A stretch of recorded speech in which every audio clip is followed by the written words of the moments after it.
ನಮಸ್ಕಾರ. ನಾವು ಈಗ ಕಾರ್ಯಕ್ರಮವನ್ನು ಪ್ರಾರಂಭಿಸೋಣ.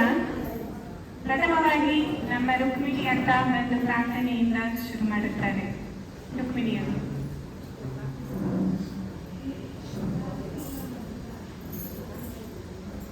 ವಿಘ್ನೇಶಾಯ ಸರಸ್ವತ್ಯೈ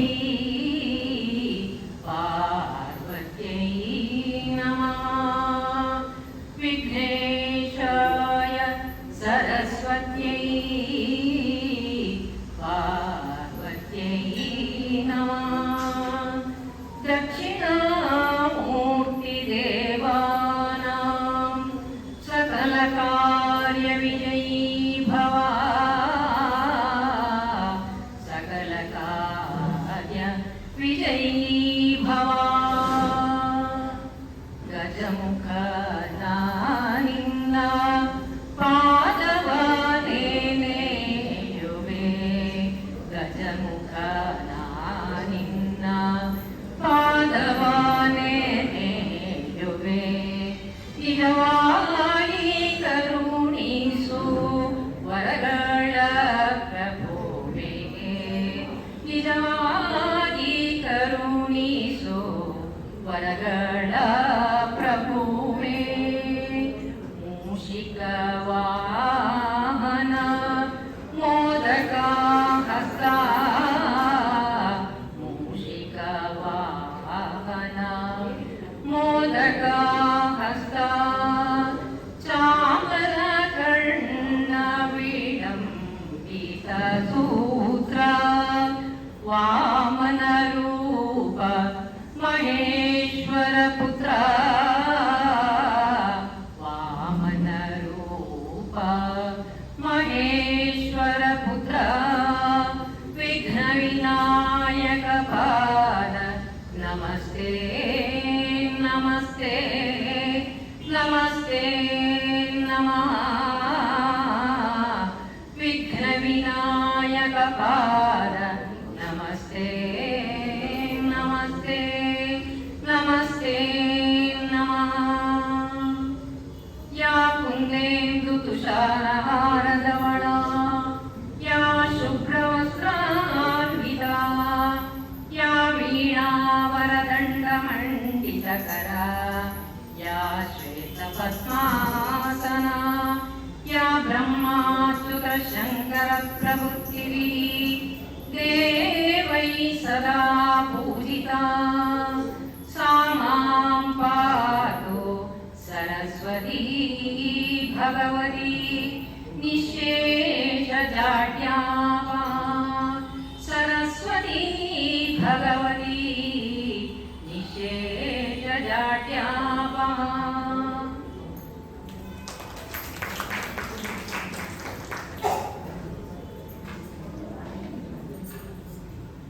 ಧನ್ಯವಾದಗಳು ರುಕ್ಮಿಣಿ ಅಕ್ಕ. ಇಂದು ನಾವು ನಮ್ಮ ತಂದೆ ಡಾಕ್ಟರ್ ಜಿ ನಾರಾಯಣ ಅವರ ವೈಕುಂಠ ಸಮಾರಂಭ ಹಾಗೂ ಶ್ರದ್ಧಾಂಜಲಿಗಾಗಿ ನಾವು ಒಟ್ಟುಗೂಡಿದ್ದೇವೆ. ಅವರು ಜುಲೈ 20 ನಿಧನರಾದರು.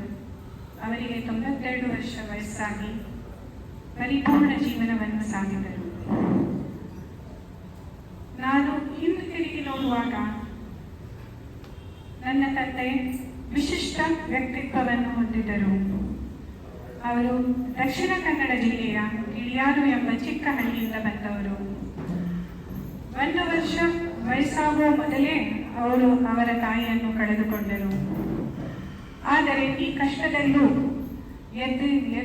ಎದ್ದು ನಿಂತು ಜೀವನದಲ್ಲಿ ಸಾರ್ಥಕ ಜೀವನ ನಡೆಸಿದರು. ಅವರ ಬಗ್ಗೆ ಹೇಳಬೇಕಂದ್ರೆ, ಅವರು ಕೇಂದ್ರ ಸರ್ಕಾರದ ಪ್ರತಿಷ್ಠಿತ ಸಂಸ್ಥೆ ಏರೋನಾಟಿಕಲ್ ಡೆವಲಪ್ಮೆಂಟ್ ಎಸ್ಟಾಬ್ಲಿಷ್ಮೆಂಟ್ ಅಲ್ಲಿ ಸೀನಿಯರ್ ವಿಜ್ಞಾನಿಯಾಗಿ ಸೇವೆ ಸಲ್ಲಿಸಿದರು. ಅವರು ಫುಲ್ಬ್ರೈಟ್ ಸ್ಕಾಲರ್ ಆಗಿ ಕೂಡ ಆಗಿದ್ದರು. ಅಂದಿನ ಪ್ರಧಾನಿ ಇಂದಿರಾ ಗಾಂಧಿ ಅವರಿಂದ ವರ್ಷದ ವಿಜ್ಞಾನಿ ಪ್ರಶಸ್ತಿ ನೀಡಿ ಅವರನ್ನು ಗೌರವಿಸಿದರು. ಅವರು ತಮ್ಮ ಮಧ್ಯಮ ವಯಸ್ಸಿನಲ್ಲಿ PhDಯನ್ನು ಯಶಸ್ವಿಯಾಗಿ ಪೂರ್ಣಗೊಳಿಸಿದರು ಮತ್ತು 4 ಪುಸ್ತಕಗಳ ಲೇಖಕರಾಗಿದ್ದರು. ಅವರ ವ್ಯಕ್ತಿತ್ವ ನೋಡುತ್ತಿದ್ದರೆ ಅವರು ನಮ್ಮ ಚಿಕ್ಕದಿರುವಾಗ ನನಗೆ ನೆನಪಾಗುತ್ತದೆ. ಅವರು ಸ್ವಲ್ಪ ನಮಗೆ ಅವರ ಬಗ್ಗೆ ಭಯ ಇತ್ತು. ಅವರು ಈಗಿನ ಶಬ್ದದಲ್ಲಿ ಸ್ಟ್ರಿಕ್ಟ್ ಅಂತ ಪೇರೆಂಟ್ ಅಂತ ಏನು ಹೇಳ್ತೇವೆ ಹಾಗಿದ್ದರು.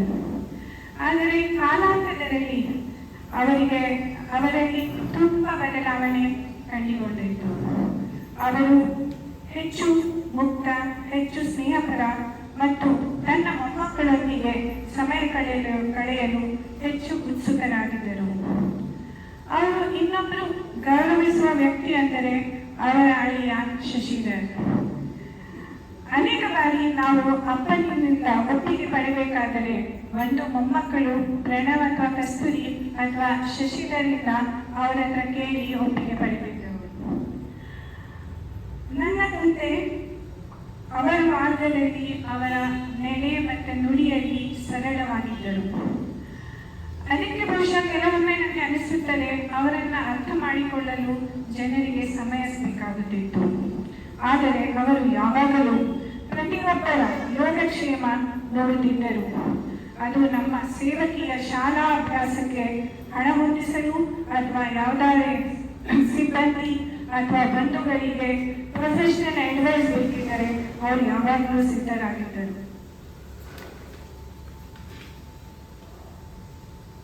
ಇನ್ನೊಂದು ಅವರ ವಿಶೇಷತೆ ಅಂದರೆ ಅವರು ಪ್ರಕೃತಿಯ ಬಗ್ಗೆ ತುಂಬ ಆಸಕ್ತಿ ಇದ್ದವರು. ಅವರ ಹಿತ್ತಲಿನಲ್ಲೇ ಒಂದು ಸಣ್ಣ ತೋಟ ಮಾಡಿದರು. ಅದರಲ್ಲಿ ತೆಂಗು, ಮಾವು, ಹಲಸು, ಪನ್ನೀರ್ ಹಣ್ಣು, ಚಿಕ್ಕು ಇತ್ಯಾದಿ ಹಣ್ಣುಗಳನ್ನು ಬೆಳೆಸುತ್ತಿದ್ದರು.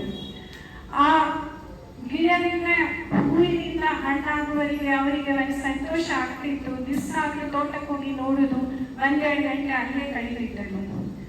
ಆ ಹಣ್ಣು ಆದ ಮೇಲೆ ಅದನ್ನು ಎಲ್ಲ ಬಂದು ಮಿತ್ರರಿಗೆ ಹಂಚುವುದು ಅವರಿಗೆ ತುಂಬ ಸಂತೋಷವಾಗಿತ್ತು. ಅವರು 92 ವರ್ಷ ದಾಟಿದರೂ ಅವರ ಮನಸ್ಸು ತುಂಬ ಚುರುಕಾಗಿತ್ತು. ನನಗೆ ನೆನಪಿಗೆ ಅವರು ಹೋಗುವ ಒಂದು ದಿನ ಮೊದಲು ನನಗೆ ತುಂಬ ರಿಲೆವೆಂಟ್ ಕ್ವೆಶನ್ ಅಂತ ನಾವು ಇಂಗ್ಲೀಷಲ್ಲಿ ಹೇಳ್ತೇವೋ ಆ ಥರ ಪ್ರಶ್ನೆಗಳು ಕೇಳಿದರು. ನಿನ್ನ ಕಾಲು ನೋವು ಹೇಗಿದೆ?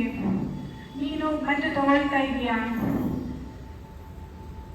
ಜಸ್ಟ್ ಹೋಗಿ ಒಂದು ದಿವಸ ಮೊದಲು ಅವರ ಮೊಮ್ಮಕ್ಕಳೊಟ್ಟಿಗೆ ವಿಡಿಯೋ ಕಾಲಿನಲ್ಲಿ ಮಾತಾಡಿ, ಮೇಡಮ್ ನೀ ಯಾವಾಗ ಬರುವುದು? ಕಸ್ತೂರಿ ನೀ ಆಸ್ಪತ್ರೆಗೆ ಹೋಗುದಿಲ್ವಾ ಅಂತ ಪ್ರಶ್ನೆಗಳು ಕೇಳಿದ್ದುಂಟು. ಅದಕ್ಕೆ ನಾವು ಅವರ ಉಪಸ್ಥಿತಿ ಎಷ್ಟು ಬಗ್ಗಿಕೊಂಡಿದೆ ಅಂದರೆ ಅವರು ಇಲ್ಲ ಎನ್ನುವುದು ನಂಬಲು ಕಷ್ಟವಾಗುತ್ತದೆ. ಆದರೆ ಅವರ ಸ್ಮರಣ ನಮ್ಮಲ್ಲಿ ಯಾವಾಗಲೂ ಇರುತ್ತದೆ. ಅವರ ಮಾರ್ಗದರ್ಶನದಲ್ಲಿ ನಾನು ಮುಂದಿನ ಜೀವನ ನಡೆಸುತ್ತೇನೆ ಎಂದು ನಂಬಿಕೆ ನನಗೆ ಇದೆ. ಧನ್ಯವಾದಗಳು.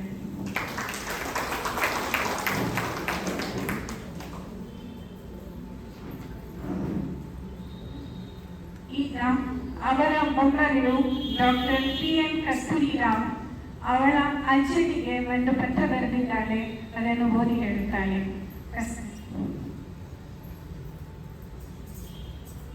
Letter to my dearest Ajja. Dearest Ajja, I never imagined that a day like this would come where we would have to communicate via letter. It's been a fortnight since you left us, but the void never seems to fade. As you usually used to cajole me to write by saying, Kasturi, why don't you write, I say. I today wish that I could write as well as you if I had listened to you then. You were and are such an integral part of our lives that it feels almost impossible to move ahead. But again, we are reminded of your words, life must go on. Your favorite quote was, never aim for perfection, life is nothing but a continuous series of small imperfections which make it livable. This quote has stayed with me as long as I can remember. Bantering with you had its shares of highs and lows. Our bittersweet arguments used to range across diverse topics of politics, finance, healthcare, religion and so on. We used to argue on and on, but finally you would come to side with me as I would threaten to cut short our argument and go home to my parents if you won't agree with my point of view. I still remember vividly how excited you used to be to celebrate Ganesh Chaturthi with Pranav and me when we were kids. Though Anna used to create a mud version of Ganesh Murthy which wouldn't resemble Ganpati in any way, he would always encourage us by buying and providing all the raw materials.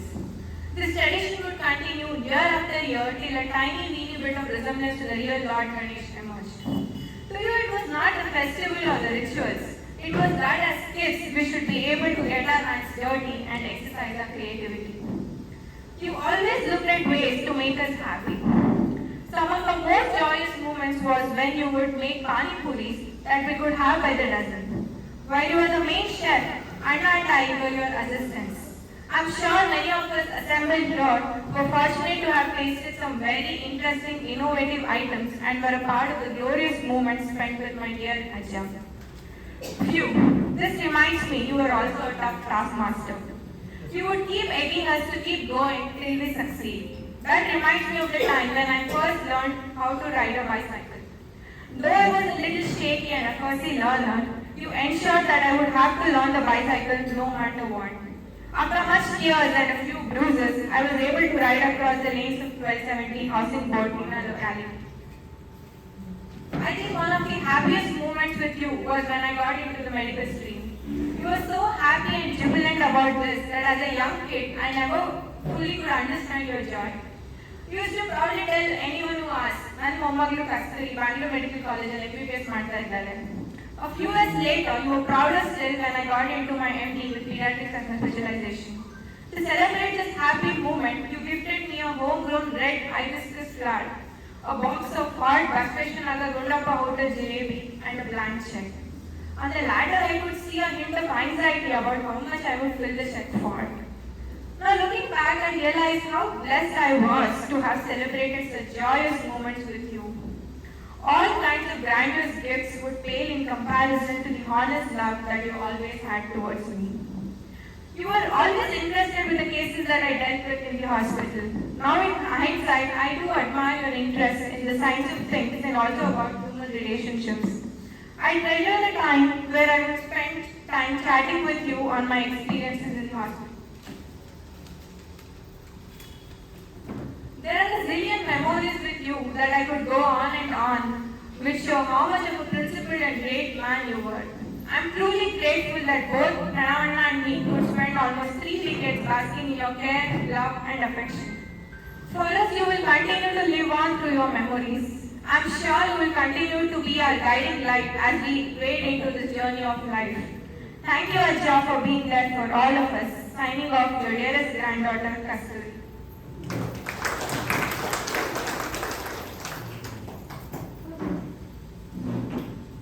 ಧನ್ಯವಾದಗಳು ಕಸ್ತೂರಿ. ಈಗ ಪ್ರಣವ್ ಅವರ ಮೊಮ್ಮಗ ಒಂದು 4 ಮಾತನ್ನು ಹಂಚಿಕೊಳ್ತಾರೆ. ಕಸ್ತೂರಿ ಮತ್ತು ನಾನು ಬೆಳೆಯುವಾಗ ಶಾಲೆ ಕಾಲೇಜಿಗೆ ಹೋಗುವಾಗ ಅಜ್ಜರ ಅಡ್ಡ ಆಗಿತ್ತು. My earliest emotions associated with Ajja were not positive ones. As a 4 or 5-year-old boy, I liked the cool, clean comfort of indoors, and every moment with Ajja was the absolute opposite, because for some God-forsaken reason, he would take me out to his garden where I didn't want me in some digging and there would be mud all over and like that. Other than that, we would be going in some crowded BMTC bus to Vijayanagar, and I'd have to share the seat with some stranger, not a fan.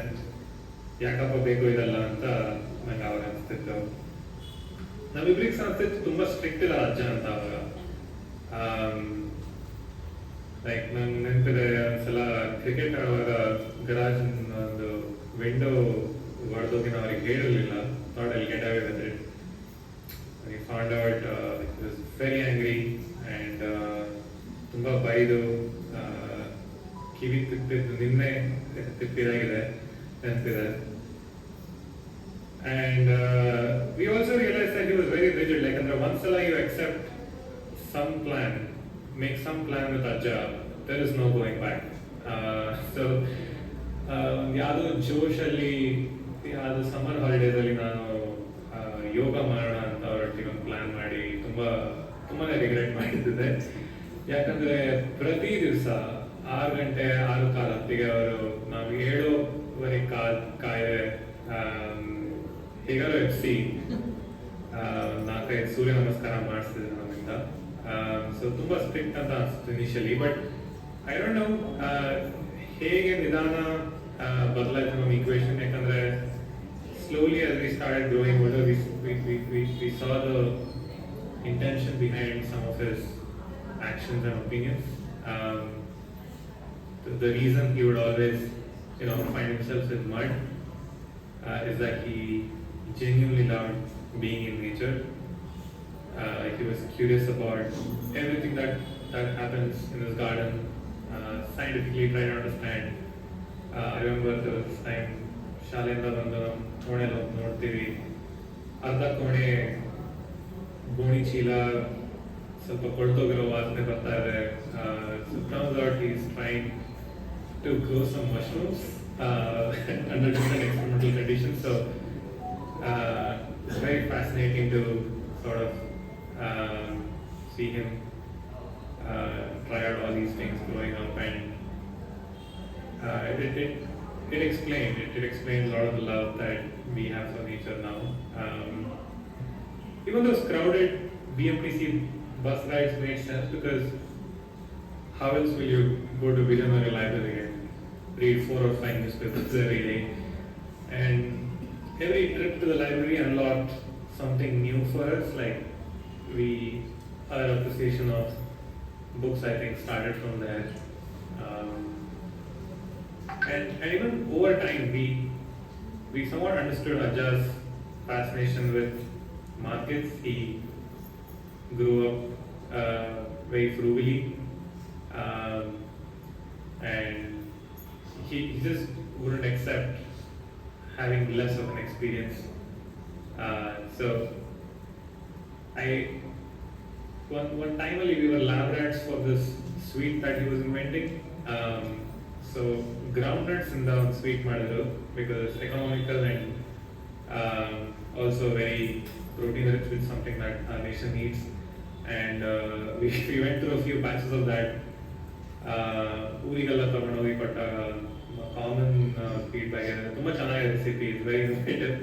But ಕಡಲೆಕಾಯಿ ಬದಲು ಗೋಡಂಬಿ ಹಾಕಿ ಮಾಡಿದ್ರೆ ಚೆನ್ನಾಗಿರುತ್ತೆ ಅಂತ. So I think that sort of underscores how he always tried to do more with less, and live the fullest experience possible.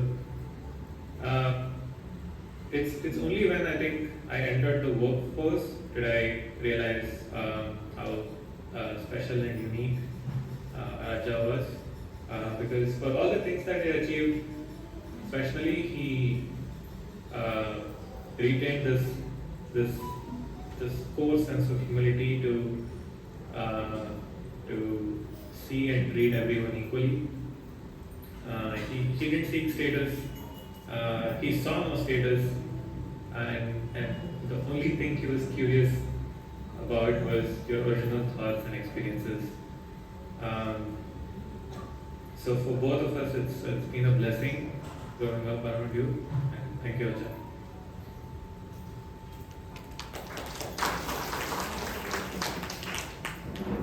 Thank you Prerana. ನಮ್ಮ ತಂದೆ ನಿವೃತ್ತರಾದಾಗ doctor S Muralidhar ಅವರು charge ತಗೊಂಡ್ರು. ಅವರಿಗೆ ನಮ್ಮ ತಂದೆ ನಿಧನ ವಿಷಯ ತಿಳಿದಾಗ ಅವರು ಒಂದು ಸಣ್ಣ ಸುಂದರವಾದ ಕವನ ಬರೆದಿದ್ದಾರೆ. ಅದು ನನ್ನ ತಂಗಿ ಮೀನಾ ಓದಿ ತೋರಿಸ್ತಾರೆ.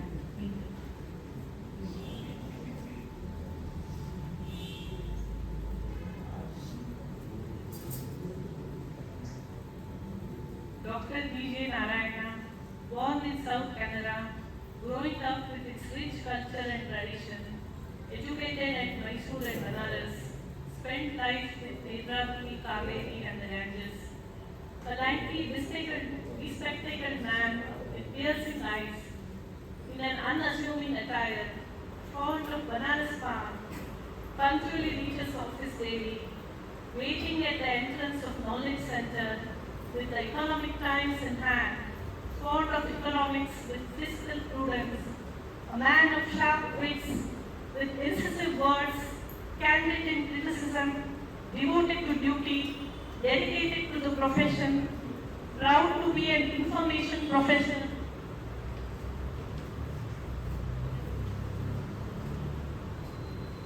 Economic in expression, fair in approach, righteousness embedded in his psyche, dared to defend his ideas, construed otherwise by the environment. Autumn and spring at Pune, part summer at Bangalore, but the salubrious Bangalore climate balanced it. Fulbright embraced the scholar, admired as an accomplished professional, philosophical approach with oft-repeated chalta hai with his right palm gesture, compassionate towards colleagues, treated all as peers, breaking the glass ceiling of hierarchy. On his last working day, he walked alone in the mango grove, requesting us not to accompany, left an indelible mark in us. Surely he touched the life of everyone. Dr. GJN dwells in the hearts of everyone. In the words of Adi Sankara, for every human being, it is Punarapi Jananam, Punarapi Maranam, pronounced to the great soul Dr. G.J. Narayana by Dr. S. Muralidhar. It's my honor to present this poem to you, written by Dr. S. Muralidhar. Thank you.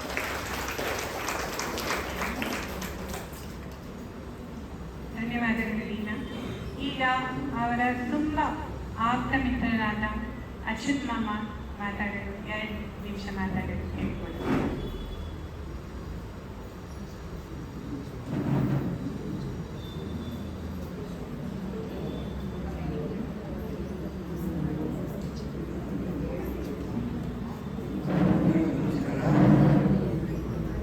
ನಾನು ಮತ್ತು G J Narayana ಅವರ ಸಂಬಂಧದ ಪ್ರಕಾರ ಹೇಳೋದಾದರೆ ಬಹಳ ಹಳದ ಸಂಬಂಧ. 1945ರಿಂದ ಅವರ ಜೊತೆಯಲ್ಲಿ ಬೆಳೆದು ಮಾಡೋದು ಬಹಳ ಒಳ್ಳೆಯ ವ್ಯಕ್ತಿ. ಅದಕ್ಕೆ ಆಗ್ತಾ ಇದೆ. ದೇವರು ಒಳ್ಳೆಯದು ಮಾಡಲಿ ಅಂತ ಕೇಳ್ತೀನಿ. ಧನ್ಯವಾದಗಳು ಅಚ್ಯುತ್ ಮಾಮ. ಈಗ ನಮ್ಮ ಮನೆಯಲ್ಲಿ ಇನ್ನೊಬ್ಬರು ವ್ಯಕ್ತಿ ಯಾವಾಗಲೂ ಮನೆಯವ್ರ ಥರಾನೇ ಬರ್ತಿದ್ರು. ನಮ್ಮ ತಂದೆಗೆ ಅವ್ರ ಬಗ್ಗೆ ತುಂಬಾನೇ ಪ್ರೀತಿ ವಾತ್ಸಲ್ಯ. ಅವರಿಬ್ಬರದ್ದು ಸಂಬಂಧ ಅಂದರೆ ಕೆಲವೊಮ್ಮೆ ಒಪ್ಪಿಗೆ ಆಗ್ತಿತ್ತು, ಕೆಲವೊಮ್ಮೆ ಚರ್ಚೆ ವಾಗ್ವಾದ ಎಲ್ಲ ನಡೀತಿತ್ತು. ಇಬ್ಬರು ಕೊನೆಗೆ ತುಂಬ ರಾಜಿಯಾಗಿ ಸ್ನೇಹಿತರಾಗಿ ಹೋಗ್ತಿದ್ರು. ಅವರು ರಘುನಾಥ್ ರೆಡ್ಡಿ ಅವರು ಅವರನ್ನು ಬಂದು 2 ಮಾತಾಡಲು ಕೇಳಿಕೊಳ್ಳುತ್ತೆ.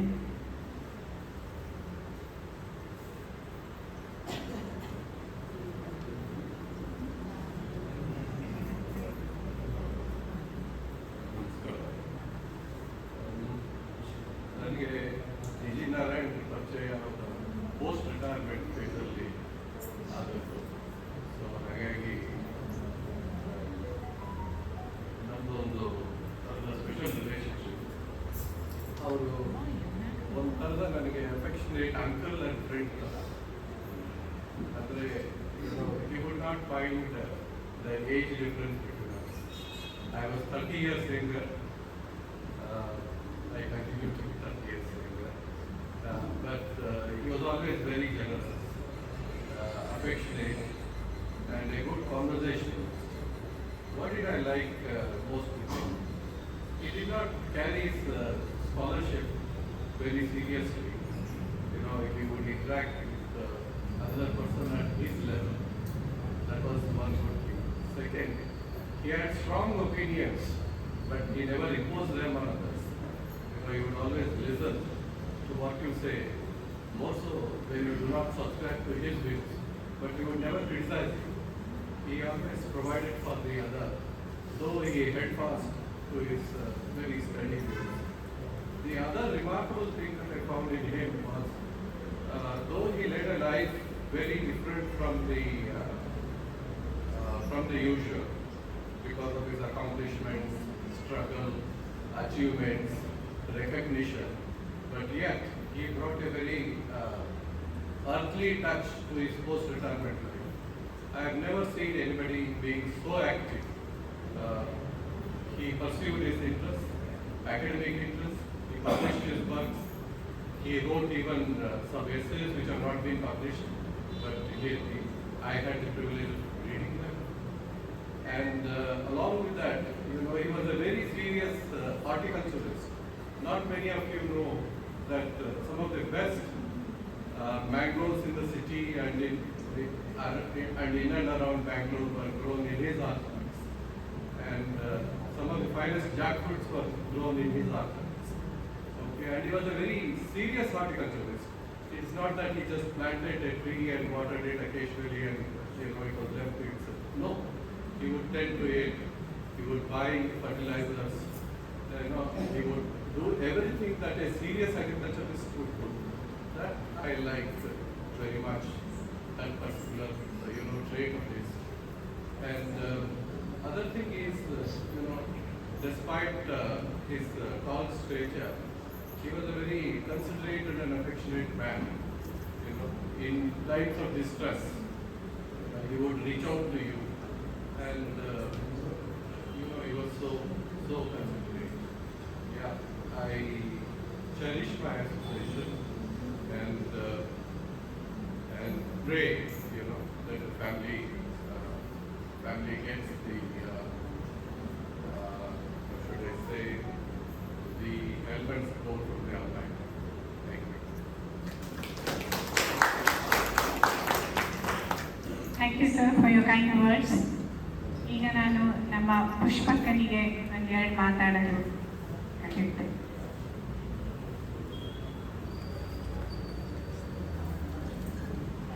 ನಮಸ್ಕಾರ. ನಮಗೆಲ್ಲ ತಿಳಿದಿರುವಂತೆ ಜಿ.ಜೆ. ಚಿಕ್ಕಪ್ಪ ನೇರ ನಡೆನುಡಿಯ ಅತ್ಯಂತ ಸರಳ. ತಾನು ನಂಬಿದ ವ್ಯಾಲ್ಯೂಸ್ಗಳಲ್ಲಿ ಯಾವುದೇ ಕಾಂಪ್ರಮೈಸ್ ಮಾಡಿಕೊಳ್ಳದೆ ತನ್ನದೇ ಪ್ರಿನ್ಸಿಪಲ್ ಪ್ರಕಾರ ಈ ವ್ಯವಸ್ಥೆಯಲ್ಲಿ ಬದುಕಿ ಗೆದ್ದ ಸಾಹಸ.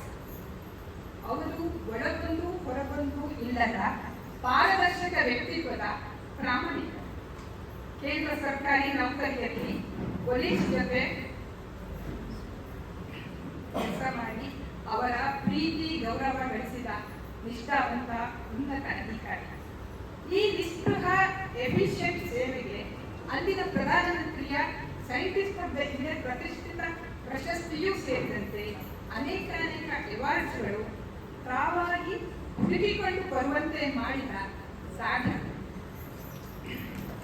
ನನ್ನಂತ ಅನೇಕರ ನೋವು ನಲಿವುಗಳನ್ನು ಆತ್ಮೀಯವಾಗಿ ಹಂಚಿಕೊಂಡು ಸೂಕ್ತ ಸಲಹೆಗಳನ್ನು ಕೊಡುತ್ತಿದ್ದ ಫ್ರೆಂಡ್, ಫಿಲಾಸಫರ್ ಮತ್ತು ಡೈರೆಕ್ಟರ್.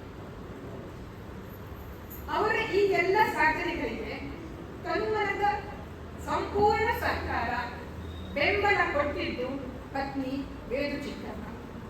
ಈ ದಿಸೆಯಲ್ಲಿ ಬಂದ ಎಲ್ಲ ಕಷ್ಟಗಳನ್ನು ನುಂಗಿದ ಧೀರ ಮಹಿಳೆ ವೇದು ಚಿಕ್ಕಮ್ಮ ತನ್ನ ಹಾಸ್ಯ ಪ್ರಜ್ಞೆಯಿಂದ ಅಂತಹ ಸಂದರ್ಭಗಳನ್ನು ತಿಳಿಗೊಳಿಸುತ್ತಿದ್ದ ವಿವೇಕಿ.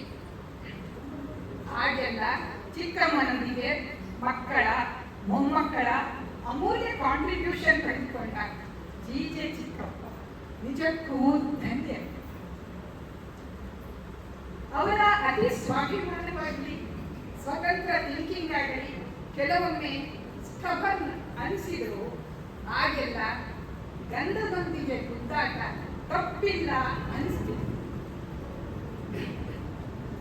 ನಮ್ಮ ನಿಮ್ಮ ನಡುವೆ ಇಷ್ಟು ಕಾಲ ಆಕ್ಟಿವ್ ಆಗಿ ಸ್ಪಂದಿಸುತ್ತಾ ಇದ್ದು ಕಾಲಿಗೆ ನಮಸ್ಕಾರ ಪಡೆಯಲು ನಿರಾಕರಿಸುತ್ತಿದ್ದ ಜಿ.ಜೆ. ಚಿಕ್ಕಪ್ಪ ಇಂದು ತಮ್ಮ ಅನೇಕ ಪುಸ್ತಕಗಳು ಹಂಚಿಕೊಂಡ ಇನ್ಸ್ಪೈರಿಂಗ್ ವಿಚಾರಗಳು, ಅನುಭವಗಳು, ಮೆರುಗು ಹಾಕುವಂತ ನೆನಪುಗಳು, ಅವರೇ ನೆಟ್ಟು ಬೆಳೆಸಿದ ಫಲಭರಿತ ಹಣ್ಣಿನ ಮರಗಳು ಈ ಮೂಲಕ ಅಚ್ಚರಿಯದ ಹೆಜ್ಜೆ ಗುರುತುಗಳನ್ನು ಉಳಿಸಿದ್ದಾರೆ.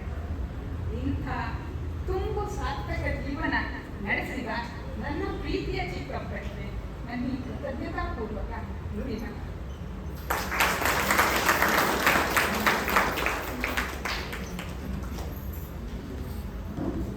ಧನ್ಯವಾದಗಳು ಪುಷ್ಪಕ್ಕ. ಅವರು ಹೇಳಿದ ಮಾತಿನಲ್ಲಿ ಒಂದಂತೂ ತುಂಬಾನೇ ನಿಜ. ನಮ್ಮ ತಂದೆ ತುಂಬ ಸಾಧಕರಾದರು. ಕೆಲವೊಂದು ಹೇಳಿದ ಹಾಗೆ ಸ್ವಲ್ಪ ಸ್ವಲ್ಪ ಸ್ಟಬರ್ನ್ ಅವರದ್ದೇ ಒಂದು ಇತ್ತು. ಆದರೆ ನಮ್ಮ ಅಮ್ಮ 62 ವರ್ಷ ಅವರೊಟ್ಟಿಗೆ ಜೀವನ ಮಾಡಿ ಸಹಕರಿಸಿ ತುಂಬನೇ ದೊಡ್ಡ ಕೆಲಸ ಮಾಡಿದ್ದಾರೆ. ಈಗ ಇಲ್ಲಿ ಒಬ್ಬರು ಮೋರಾ ಪ್ರಕಾಶ್ ಅಂತ ನಮ್ಮ ತಂದೆ ಸಿಬ್ಬಂದಿ ಬಂದಿದ್ದಾರೆ. ಅವರ ಮಾತಾಡಲು ಕೇಳಿಕೊಳ್ಳುತ್ತೇನೆ, 2 ಮಾತಾಡಲು.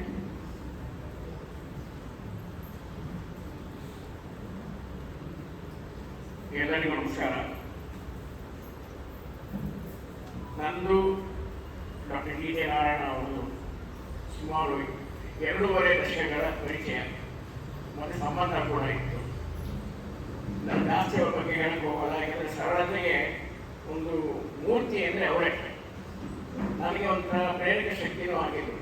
ಸರಳತೆ ಅಂದರೆ ಹೇಗಿರಬೇಕು, ಏನು ಇದೆ ತಲೆಗಳಲ್ಲಿ ನಾವು ಹೇಗೆ ನಮ್ಮನ್ನೇ ಪ್ರೆಸೆಂಟ್ ಮಾಡಬೇಕು ಸರಳವಾಗಿ ಅನ್ನೋದ್ರ ಬಗ್ಗೆ ಅವರಿಂದ ತುಂಬ ತಿಳ್ಕೊಂಡಿದ್ದೆ. ಸುಮಾರು ವರ್ಷಗಳಿಂದ ಅವರಿಗೆ ಪುಸ್ತಕ ಬರೆಯೋ ಅಭ್ಯಾಸ ಜಾಸ್ತಿ ಇತ್ತು. ಆವಾಗ ನಾನು ಒಂದು ಸೈಂಟಿಫಿಕ್ ಡಿಪಾರ್ಟ್ಮೆಂಟಲ್ಲಿದ್ದೆ, ಅವರು ಲೈಬ್ರರಿಲಿದ್ದರು. ನಾನು ಒಮ್ಮೆ ಕೇಳಲು, ಕನ್ನಡದಲ್ಲಿ ಬರೀತಾ ಇದ್ದೀನಿ ಒಂದು ಪುಸ್ತಕನ, ಅದಕ್ಕೆ ಏನಾದರೂ ನೀವು ಟೈಪ್ ಮಾಡ್ಕೊಡೋಕ್ಕಾಗತ್ತಾ ನಿಮಗೆ, ಕನ್ನಡ ಬರುತ್ತಾ ಅಂತಂದರು. ನಾನು ಹೇಳಿದೆ, ನಾನು ಕನ್ನಡ ಮಾಡ್ಕೊಡೋದಕ್ಕಿಂತ ನನ್ನ ಶ್ರೀಮತಿ ಆ್ಯಕ್ಚುಲಿ ರಾಜ್ಯ ಸರ್ಕಾರದ ಗ್ರಂಥಾಲಯ ಇಲಾಖೆಯಲ್ಲಿ ಕೆಲಸ ಮಾಡ್ತಾ ಇದ್ರು. ಅವಳಿಗೆ ಪ್ರತಿಯೊಂದು ಕೆಲಸಗಳು ಕನ್ನಡದಲ್ಲಿ ಆಗ್ತಿರೋದ್ರಿಂದ ಹಾಗೆ ಹೇಳ್ತೀನಿ, ಹಾಗೆ ಮಾಡಿಕೊಡ್ತಾರೆ ಅಂದರು. ಈ ರೀತಿ ನಮ್ಮ ಸಂಬಂಧ ಬೆಳೆದು ಡಾಕ್ಟರ್ ಡಿ ಎನ್ನವರು ನಮ್ಮ ಮನೆಗೆ ಬರೋದು ತುಂಬ ಬರ್ತಾ ಇದ್ರು. ನಮ್ಮ ಶ್ರೀಮತಿಯವರು ಕೇಳೋದಾಗೆಲ್ಲ ಅವ್ರು ಏನೇನು ಸಹಕಾರ ಬೇಕಿತ್ತು ಟೈಪ್ ಮಾಡ್ಕೊಡೋದ್ರಲ್ಲಿ, ಗ್ರಂಥಗಳನ್ನು ಮಾಡ್ಕೊಡೋದ್ರಲ್ಲಿ ಅವ್ರು ತುಂಬ ಸಹಾಯ ಮಾಡಿದ್ರು. ಹೀಗಾಗಿ ನಮ್ಮ ಮನೆಗೆ ಬಂದರೆ ಡಾಕ್ಟರ್ ಡಿ ಎನ್ನವರು ನನಗಿಂತ ಜಾಸ್ತಿ ನನ್ನ ಹೆಂಡತಿಯಿಂದ ನನ್ನ ಶ್ರೀಮತಿಯನ್ನು ತುಂಬ ಸಲಹೆಯಿಂದ ಇದ್ರು. ಅವ್ರಿಗೆ ಕೋಪ ಜಾಸ್ತಿ. ಅದೇ ನೇಚರ್ ಇರೋ ನಾನು ಸ್ವಲ್ಪ ಒಂದು ಕೆಲವು ವಿಷಯಗಳಲ್ಲಿ ಭಿನ್ನಾಭಿಪ್ರಾಯಗಳು ಇರ್ತಾ ಇತ್ತು. ಆದರೂ ನನಗೆ ಅವರ ವ್ಯಕ್ತಿತ್ವ ತುಂಬ ಹಿಡಿಸಿತು. ಇದಾದ ನಂತರ 2000 ಇಸ್ವಿನಲ್ಲಿ ನನಗೆ ಹಾರ್ಟ್ ಅಟ್ಯಾಕ್ ಆಗಿಬಿಟ್ಟು ಒಕಾಟ್ ಹಾಸ್ಪಿಟಲಲ್ಲಿ ಅಡ್ಮಿಟ್ ಆಗಿ ಆಪರೇಷನ್ ಆಗಿತ್ತು. ಅವತ್ತಿನ ದಿನ ನಮ್ಮ ದುರದೃಷ್ಟ, ಅವತ್ತು ಡಾಕ್ಟರ್ ರಾಜ್ಕುಮಾರ್ ಅವರ ಅಪ್ಡೇಟ್ ಆಗೋಗ್ಬಿಟ್ಟು ಅವನಿಗೆ ಅವತ್ತಿನ ದಿನ ಎಲ್ಲ ಪೂರ್ತಿ ಬೆಂಗಳೂರಿನಲ್ಲಿ, ಇಡೀ ಬೆಂಗಳೂರಲ್ಲಿ ಸಂಚಾರ ಎಲ್ಲ ಸ್ತಬ್ಧವಾಗಿತ್ತು. ಅವತ್ತಿನ ದಿನ ಈ ಮನುಷ್ಯ ಬಸವೇಶ್ವರ ನಗರದಿಂದ ಒಕಾಟ್ ಹಾಸ್ಪಿಟಲ್ವರೆಗೂ ನಡೆದುಕೊಂಡು ಬಂದು ನಮ್ಮನ್ನು ವಿಚಾರಿಸಿಕೊಂಡು, ನನ್ನ ಶ್ರೀಮತಿಯನ್ನು ವಿಚಾರಿಸಿಕೊಂಡು ಧನ ಸಹಾಯ ಮಾಡುವರು. ನಮಗೆ ಇಮಿಡಿಯೇಟ್ ತುರ್ತು ಪರಿಸ್ಥಿತಿ ಬೇಕಾಗಿತ್ತು, ಧನ ಸಹಾಯ ಮಾಡುವರು ನಮಗೆ. ಅವ್ರು ಹೇಳ್ತಾ ಇದ್ದಾರೆ ನನ್ನ ಶ್ರೀಮತಿಗೆ, ಅಮ್ಮ ಮೌನ ಪ್ರಕಾಶ್ ಬದುಕಿರ್ಬೇಕು ಅಂತ, ಅವ್ನು ಇನ್ನೂ ಎಷ್ಟೋ ಕೆಲಸಗಳು ಮಾಡೋದಾಗಿದೆ, ಅವ್ನು ಬದುಕಿರ್ಬೇಕು ಅಂತ ಹೇಳಿಬಿಟ್ಟು ಮತ್ತೆ ಅದೇ ರೀತಿ ವಾಪಸ್ಸು ಬಸವೇಶ್ವರವರೆಗೂ ನಡ್ಕೊಂಡು ಬಂದಿದ್ದಾರೆ. ಇಂಥ ಸರಳ ವ್ಯಕ್ತಿನ ನಾನು ನೋಡಿರಲಿಲ್ಲ, ನಾನು ಜನರಲ್ಲೇ ನೋಡಿರಲಿಲ್ಲ. ನಮ್ಮ ಮನೆಗೆ ಬರೋರು, ನಮ್ಮ ಮನೆ ಚಾಮರಾಜಪೇಟೆಯಲ್ಲಿದ್ದವಾಗ ನಮ್ಮ ಮನೆಗೆ ಬರೋರು, ಮಕ್ಕಳ ಜೊತೆ ಆಟಾಡೋರು. ಈಗ ಒಂದು 10 ನಿಮಿಷದ ಮುಂಚೆ ನನ್ನ ಮಗ ಫೋನ್ ಮಾಡಿದ್ದ, ಎಲ್ಲಿದ್ದೀರಾ ಅಣ್ಣ ಅಂತಂದ. ಅದಕ್ಕೆ ನೋಡಿದ್ರೆ ಈ ಥರ ಬಂದಿದ್ದೀನಪ್ಪ ಅಂದರೆ, ಓಹೋ ನಂದು ಒಂದು ಕನ್ಸರ್ನ್ ತೋರ್ಸೋಣ ಅಂತ ಹೇಳ್ಬಿಟ್ಟು ಹೇಳಿದೆ. ನನ್ನ ಮಕ್ಕಳ ಜೊತೆ ತುಂಬ ಆತ್ಮೀಯವಾಗಿದ್ರು. ಅವಾಗೆಲ್ಲ ಹಿಂದಿನ ಕಾಲದಲ್ಲಿ ಕಿಸ್ಮಿ ಅಂತ ಒಂದು ಚಾಕ್ಲೇಟ್ ಬರ್ತಾ ಇತ್ತು. ಆ ಕಿಸ್ಮಿ ಚಾಕ್ಲೇಟ್ ತಂದ್ಕೊಡೋರು, ನಮ್ಮ ಮಕ್ಕಳ ಜೊತೆ ಆಟ ಆಡೋರು. ಅವರು ನಂಗೋರ್ಗೂ ಸ್ವಲ್ಪ ಒಂದೇ ಥರ ನೇಚರ್ ಇರ್ತಿದ್ರೆ ನಮ್ಗೆ ಒಬ್ರಿಗೊಬ್ರು ಅರ್ಥ ಆಗ್ತಿದ್ರು, ನಾವೇನು ಮಾತಾಡೋಕ್ಕೆ ಇಷ್ಟಪಟ್ಟಿವಿ, ಏನು ಬಿಡ್ತೀವಿ ಏನು. ಹಾಗಾಗಿ ತುಂಬ ಸರಳ ಜೀವಿ ಅವರು. ನನ್ನ ದೃಷ್ಟಿ ಪ್ರಕಾರ ಅವ್ರ ಮನೆಗೆ ಯಾರು, ನಾನು ಅಷ್ಟೊಂದು ಹೋಗ್ಲಿಕ್ಕೆ ಆಗ್ತಾ ಇರಲಿಲ್ಲ. ನಮ್ಮ ಸಂಸಾರ ತಾಪತ್ರೆಯಲ್ಲಿ ಯಾರು ಅವ್ರ ಮನೆಗೆ ಹೋಗೋದು ತುಂಬಾ ಕಡಿಮೆ. ಸುಮಾರು ಸಲ ನಮ್ಮ ಅಚ್ಯುತ ಅವ್ರ ಜೊತೆ ಅವ್ರ ಮನೆಗೆ ಹೋಗಿ ಮಾತಾಡಿಸ್ಕೊಂಡು ಅವ್ರ ಶ್ರೀಮತಿಯವ್ರನ್ನ ಮಾತಾಡ್ಸ್ಕೊಂಡು ಬರ್ತಾ ಇದ್ವಿ. ಇನ್ನೊಂದು ಏನಂದ್ರೆ, ನನಗೆ ಅವ್ರ ವ್ಯಕ್ತಿತ್ವ ನೋಡ್ತಾ ಇದ್ದಾಗೆಲ್ಲ ಇವತ್ತಿನ ದಿನದಲ್ಲಿ ಅವ್ರನ್ನ ಆಧುನಿಕ ಗಾಂಧಿ ಎಂದು ಹೇಳಿ ತಪ್ಪಾಗಲ್ಲ. ಯಾಕಂದ್ರೆ ಅಷ್ಟೊಂದು ಸರಳವಾಗಿ ಮನೆಗೆ ಹೋದ್ರೆ ಹೇಗಿರ್ತಾರೆ ಅಂದ್ರೆ ತುಂಬಾ ನೈಜ ಸ್ಥಿತಿಯಲ್ಲಿ ಇರ್ತಾ ಇದ್ರು. ಬನ್ನಿ ಅಂತ ಕೂತ್ಕೊಂಡು ಕರೆಸಿ ಆತ್ಮೀಯ ಮಾತಾಡಿ ಕಾಫಿಯನ್ನು ಕೊಟ್ಟು ಮಾತಾಡಿಸ್ಕೊಂಡು ನಮ್ಮನ್ನು ಬಿಟ್ಕೊಡ್ತಾ ಇದ್ರು. ಅದು ನನಗೆ ತುಂಬಾ ಇಷ್ಟ ಆಯ್ತು. ಈ ಸರಳತೆ ಏನು ಅಂದ್ರೆ ನಾನು ಅದೇ ಹೇಳೋದಿಲ್ಲ, ಅವರಿಂದ ನಾನು ಕಲಿತು ಸಾಧ್ಯವಾದಷ್ಟು ಸರಳವಾಗಿ ಅನ್ನೋದನ್ನ ನನ್ನ ಜೀವನದಲ್ಲಿ ಅಳವಡಿಸ್ಕೊಂಡಿದ್ದೀನಿ. ಅದಕ್ಕೆ ತಕ್ಕಂಗೆ ನನ್ನ ಶ್ರೀಮತಿಯವರು ನನ್ನ ಜೊತೆ ಪ್ರೋತ್ಸಾಹ ಕೊಟ್ಟಿದ್ದಾರೆ. ನಾವು ಹಾಗೆ ಇದ್ದೀವಿ. ನನ್ನ ಶ್ರೀಮತಿಗೆ ನನಗಿನ್ನ ಜಾಸ್ತಿ ಅವರಿಗೆ ಸಲಿಗೆ ಇದ್ರಿಂದ ಆಕ್ಚುಲಿ ಅವ್ರು ಹೇಳೋದಕ್ಕೆ ತುಂಬಾ strict. Doctor D J Narayana ತುಂಬಾ ಸ್ಟ್ರಿಕ್ಟ್ ವ್ಯಕ್ತಿತ್ವ ಅವರು. ಇನ್ನು ಒಂಚೂರು ಹೆಚ್ಚು ಕಮ್ಮಿ ವ್ಯತ್ಯಾಸ ಆದ್ರೆ ಅವ್ರಿಗೆ ಸಿಟ್ಟು ಬರೋದು. ಬಟ್ ಆದರೆ ಅವ್ರಿಗೆ ಯಾರು ಕಾರ್ ಎಳೆಯೋದು ಕೆಲಸ ಮಾಡ್ತಿರ್ಲಿಲ್ಲ. ನನ್ನ ಶ್ರೀಮತಿಯವ್ರು ನಮ್ಮ ಮನೆಗೆ ಬಂದಾಗ ಅವ್ರು ಕಾರ್ ಎಳೆದು ಅವ್ರನ್ನ ತಮಾಷೆ ಮಾಡಿ ಅವ್ರನ್ನ ನಗಿಸಿ ಕಳಿಸ್ತಾ ಇದ್ರು. ಸೊ ಇಂತಹ ವ್ಯಕ್ತಿತ್ವ ಅವ್ರನ್ನ ಕಳ್ಕೊಂಡಿದ್ವಿ. ನಮ್ಮ ಮನಸ್ಸಿಗೆ ತುಂಬಾ ದುಃಖ ಆಗುತ್ತೆ. ಬಟ್ ಏನು ಮಾಡೋಕ್ಕಾಗಲ್ಲ, ಒಂದಿನ ಯಾರಾದರೂ ಎಲ್ಲರೂ ಹೋಗಲೇಬೇಕಾಗತ್ತೆ. ಬಟ್ ಅವರು ತುಂಬ ಜೀವನ ನಡೆಸಿದ್ದಾರೆ, 68 ವರ್ಷಗಳ ಸಾಂಸಾರಿಕ ಜೀವನ ನಡೆಸಿದ್ದಾರೆ.